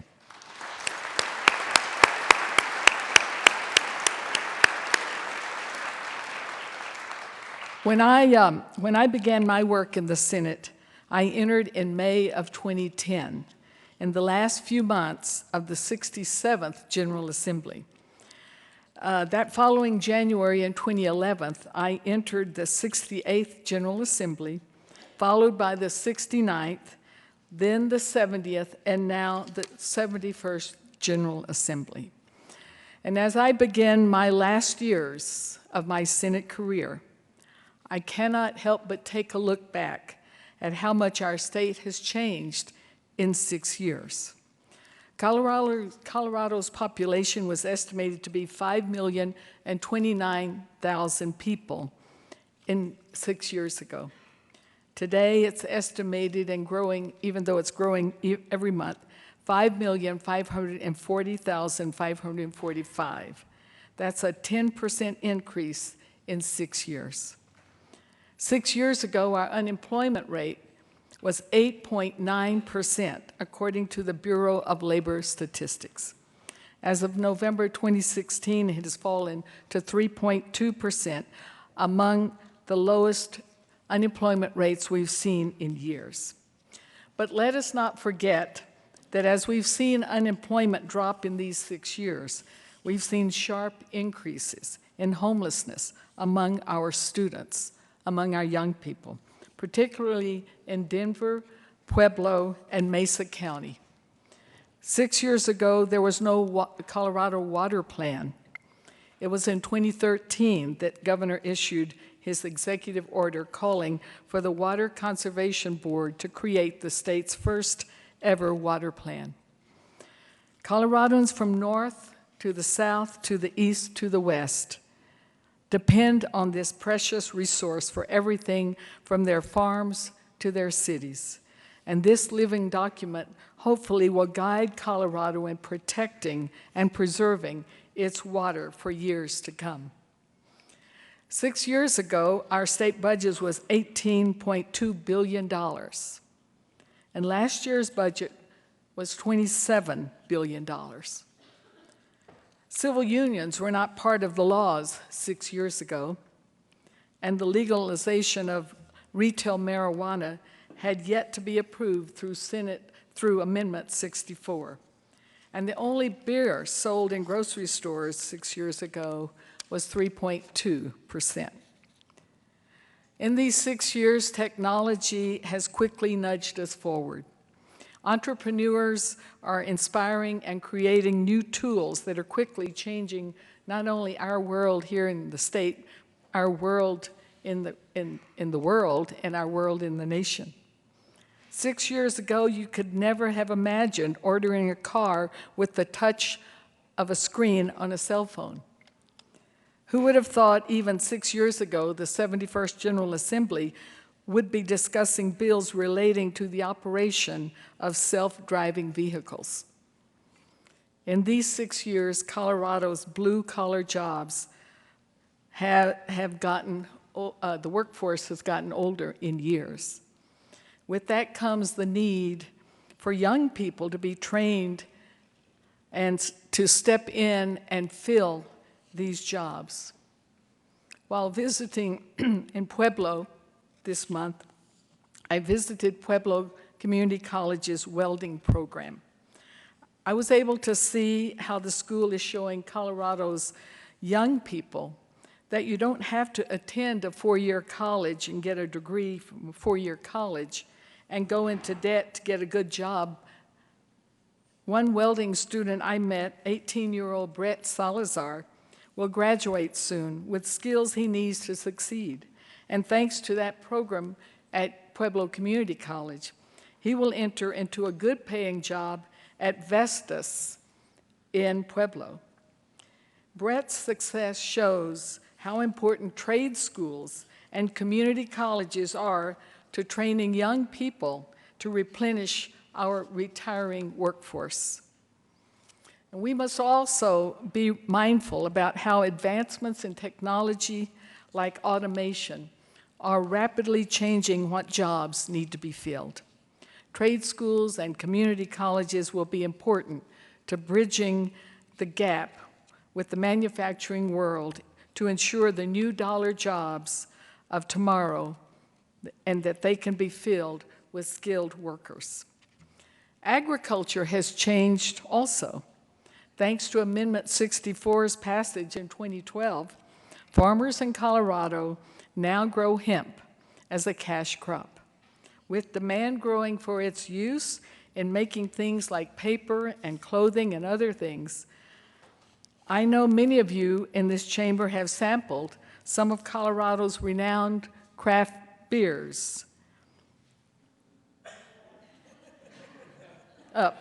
Not only are we ranked third nationwide in craft beer production, but thanks to Colorado farmers, our country is now the world's leading producer of hops, surpassing Germany.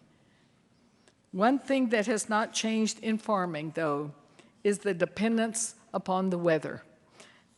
And we must always be mindful of the farmers who can lose a crop any season, any day, just because the wind blows differently than the day before. Today, 6 years later, I am honored to have been chosen by my colleagues to lead the Senate Democratic Caucus.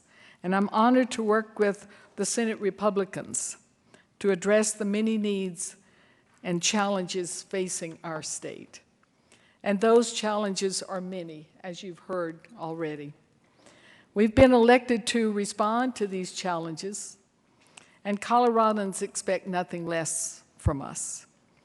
We can no longer neglect the fund that we need to fix our crumbling infrastructure, nor fail to address the funding needed to repair and build roads and bridges. The American Road and Transportation Builders Association found that 521 of Colorado's bridges to be structurally deficient, meaning key elements of the structure are considered to be in poor or in worse condition than poor. That's over 500 bridges that our Colorado families drive on that are falling apart.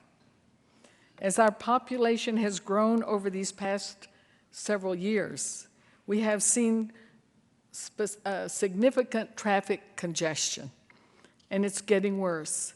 And our roads fall into further despair with more and more potholes.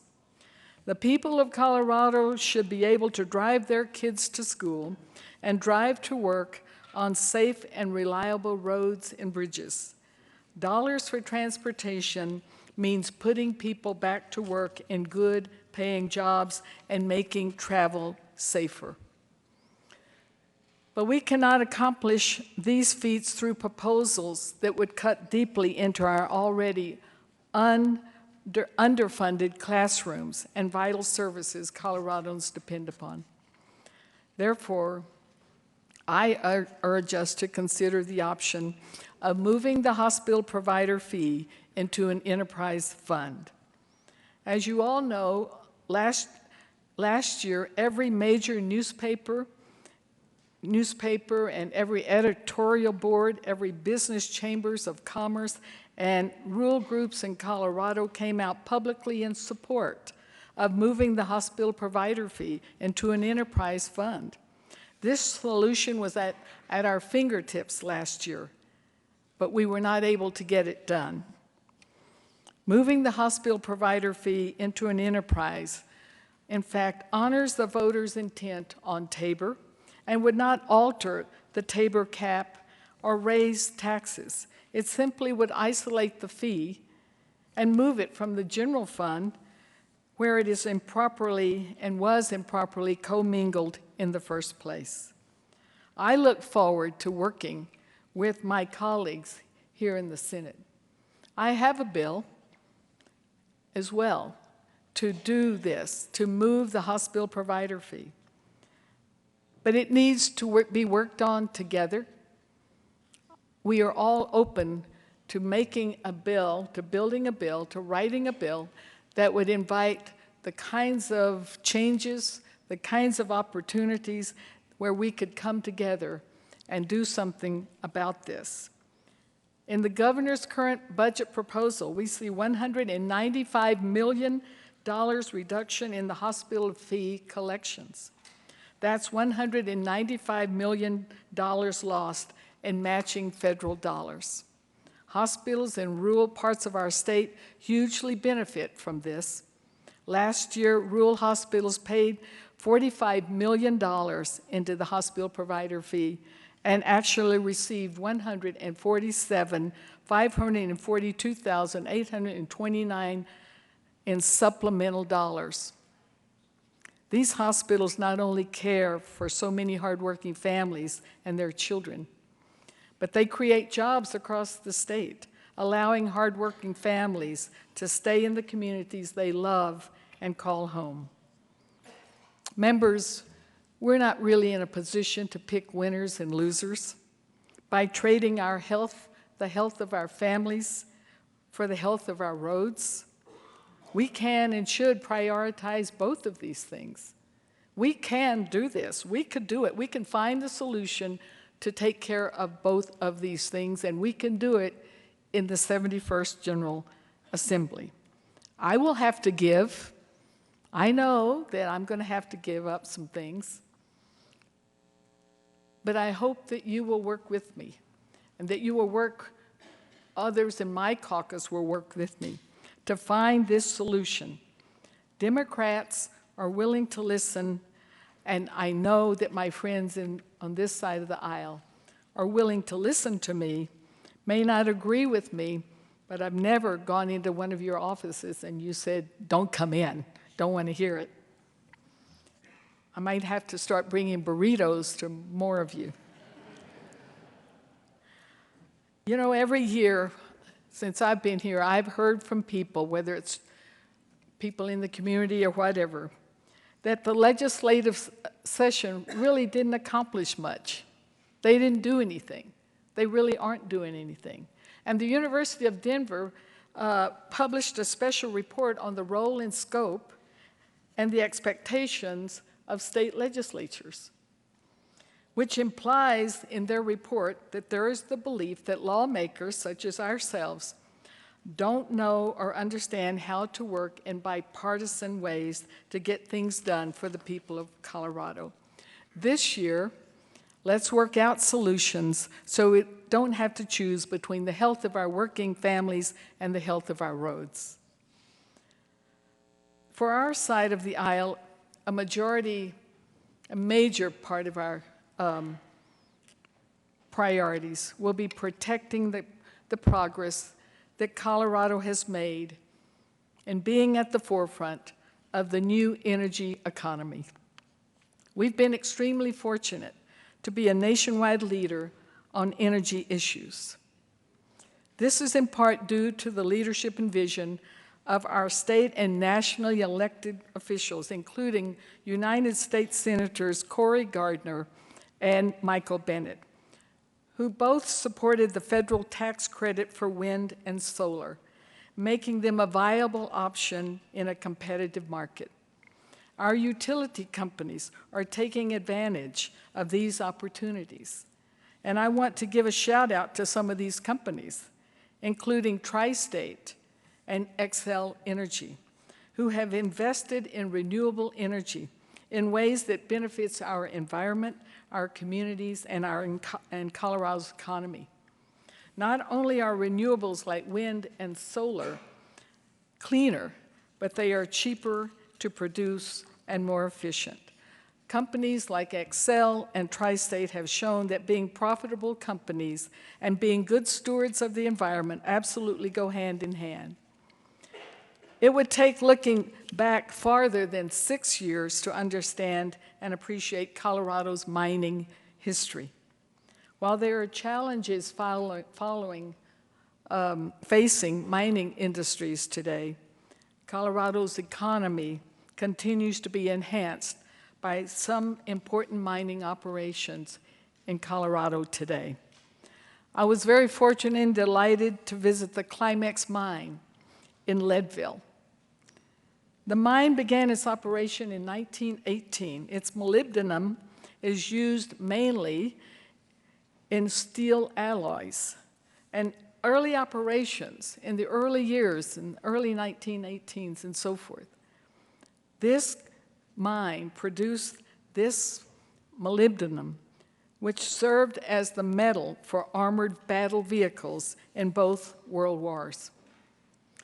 Climax is an economic giant in the high country. Summit and Lake counties have received millions of dollars in tax revenue from Climax mine since 2012. The continuing legacy of excellence in environmental stewardship by this mine was celebrated in August of 2014 with the unveiling of their $200 million water treatment plan. The treatment plan led to a water treatment center. The treated water is discharged into 10 Mile Creek, which flows into local fisheries and recreation areas. This mine is at the forefront of water treatment in the national and international industry, proving that mining and care of environment can stand together. The Climax mine has completed several multi-million-dollar environmental restoration projects where land that was previously elected by mining and mineral processing operations have been restored to a condition that mimics the pre-operations habitat, the vegetation, and the wildlife ecology. I have invited Dr. Gail Meisner and her husband, the president of Climax Mine, Michael Kendrick, to be with us today to accept our appreciation. Michael Kendrick is a graduate of the Colorado School of Mines and later another degree from Denver University. And he has shown through the work Climax Mine has done and continues to do that industry and the environment can work closely together. Will you please join me in thanking him for his service to the management of the mine and for being one of Colorado's finest employers. Michael, will you and your wife please stand?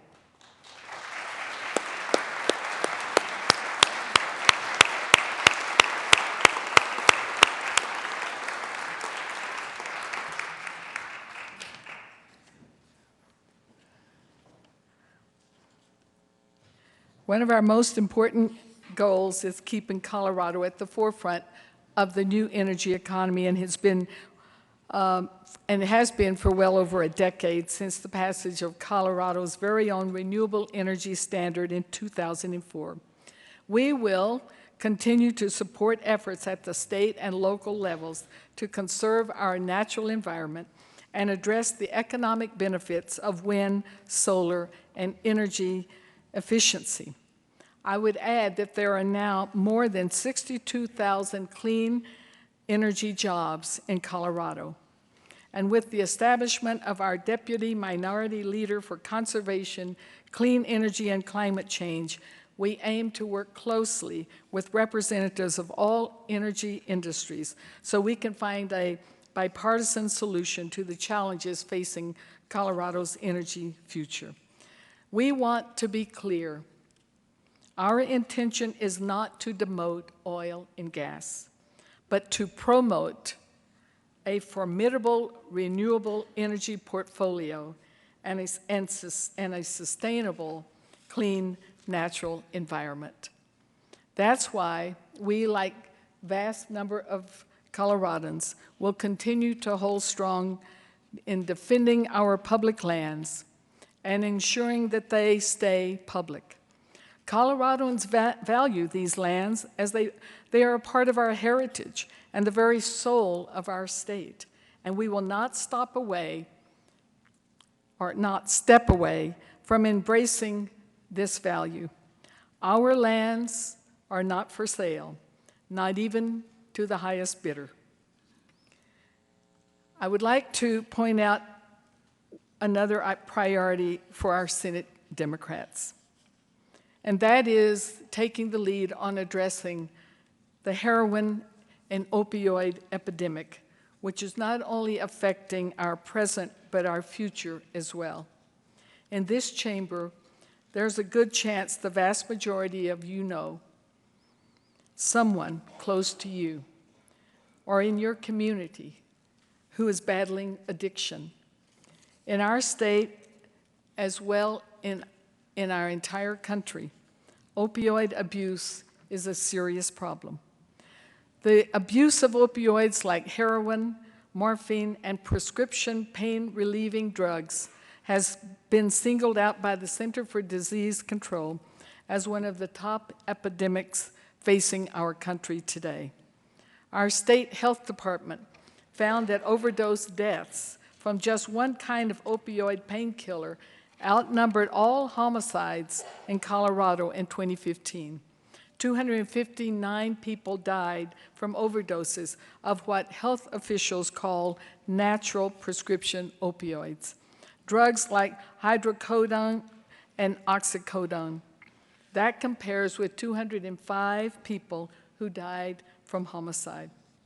We are particularly seeing this problem in southern Colorado. Southern Colorado is home to only 6% of the state's population. Meanwhile, the region represented 18.1% of heroin treatment admissions in 2014. This is a problem that hurts young people and tears apart community.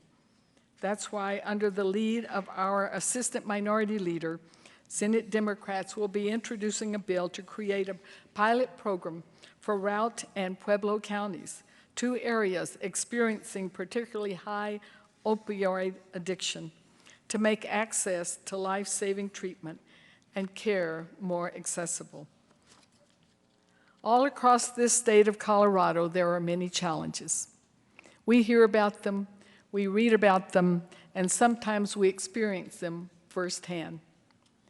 Towns losing jobs and people because mines are shutting down or closing. A farmer's crop is lost because a flooding creek erodes the land and takes away the floodgate. A rural school lacks science and math teachers. A family grieves the death of a child killed by a drunk driver. Families lacking health care, not able to afford the cost of keeping their families on quality health insurance. But in Colorado, there are many resources to fight the challenges. 35 of these resources are sitting in this chamber. The best resources to fight these challenges are all of us. Some of our community's greatest assets are its leaders. Leaders who listen, who hear the cries of their people or the cries from their land. You all are those resources. Those of you who are farmers and ranchers, you know the cries of a drought and the effects of that. You are all those resources, and I am proud to serve with you. As I started my speech, I started it by looking back by 6 years. And I want to end it by looking back a little farther than 6 years. The class of 1964. That's my graduating high school class. 43 of us spent 12 years together. Some are gone now. Royce was the first one to leave us a couple of years after graduation. He died in the Vietnam War, fighting for his country. And then Donnie, the second one of us to leave, was born with polio and a cleft palate. He was our class clown. He would catch bullfrogs from the creek and hide them in our English teacher's desk. He was indeed the class clown. One day, Donnie's wife, Margaret, another member of our class, said that Donnie looked up and said, "You know, I've looked back on my 24 years, and I see no more reason to live." He said he had nothing more to give. So as Donnie looked back, he took his life with his wife helplessly watching. As we traveled to Taos for Christmas, I received a message in the car on the phone from the daughter of one of my best friends, Mary Ellen. Mary Ellen was one of our classmates. Mary Ellen was at home, moving towards her last hours of her life. Her daughter said, "She wants to hear your voice." So I picked up the phone and I called Mary Ellen, and I talked about the stuff we did together 50 years ago. Looking back to those times, her daughter said, made Mary Ellen smile, though she could no longer speak. And so Mary Ellen has moved on. I wondered later that day as I walked in the snow on one of the trekkings in Taos, why am I still here? Mary Ellen's gone, Royce is gone, Margaret's gone. Why am I still here? Then it came to me. The class of 1964 gave the world farmers, ranchers, bankers, teachers, preachers, butchers, welders, football coaches, nurses, morticians, town pharmacists, and one state senator, and one Democrat.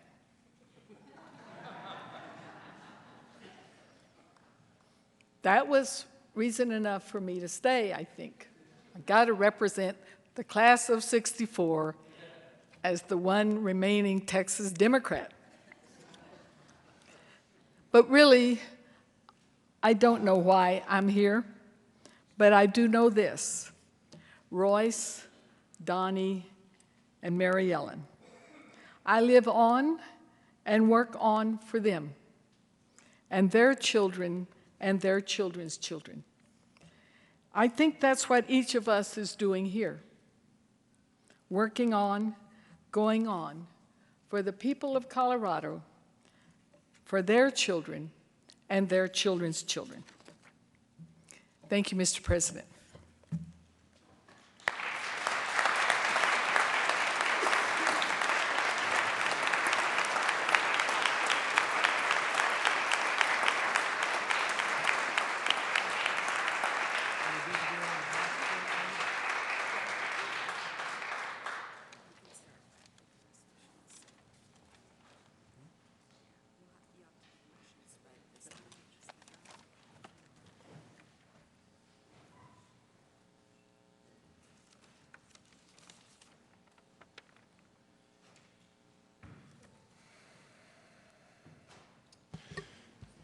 Majority Leader Holbert.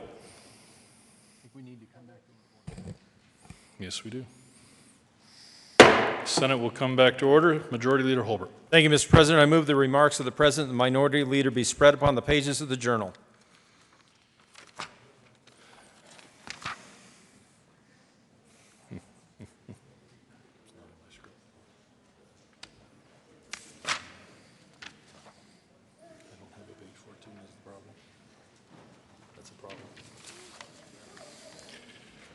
Is there any objection? Seeing none, the motion is adopted. Okay, sounds good. Let's see. Mr. Carpenter, would you please read the message from the House? Message from the House, January 11, 2017. Mr. President, the House has adopted and transmits herewith House Joint Resolution 1001. Pursuant to the resolution, the Speaker has appointed Representatives McLaughlin, Chairman, Exum, and Navarro. The House has adopted and transmits herewith House Joint Resolution 1002. Pursuant to the resolution, the Speaker has appointed Representatives Kennedy, Chairman, Benavidez, and Wist. The House has adopted and returns herewith Senate Joint Resolution 1. Introduction and consideration of resolutions. Mr. Carpenter, would you please read the title of House Joint Resolution 1001? House Joint Resolution 1001 by Representatives Becker K. and Senator Holbert, concerning a joint session of the House of Representatives and the Senate for the purpose of hearing a message from His Excellency Governor John Hickenlooper and appointing a committee to escort the governor. Majority Leader Holbert. Thank you, Mr. President. I move adoption of House Joint Resolution 1001 regarding the governor's message. The motion is for the adoption of House Joint Resolution 1001. Are there any no votes? Seeing none, the vote is 35 ayes, 0 noes, 0 absent, 0 excused. The motion is adopted. Co-sponsors. I appoint Senators Priola and Jones to escort the governor to the State of the State Address. Mr. Carpenter, would you please read the title of House Joint Resolution 1002? House Joint Resolution 1002 by Representatives Becker K. and Senator Holbert, concerning a joint session of the House of Representatives and the Senate for the purpose of hearing a message from the Chief Justice of the Supreme Court and appointing a committee to escort the Chief Justice. Majority Leader Holbert. Thank you, Mr. President. I move adoption of our House Joint Resolution 1002 regarding the state of the judiciary. The motion is for the adoption of House Joint Resolution 1002. Are there any no votes? Seeing none, the vote is 35 ayes, 0 noes, 0 absent, 0 excused. The motion is adopted. Co-sponsors. I appoint Senators Gardner and Guzman to escort the Chief Justice to the state of the judiciary.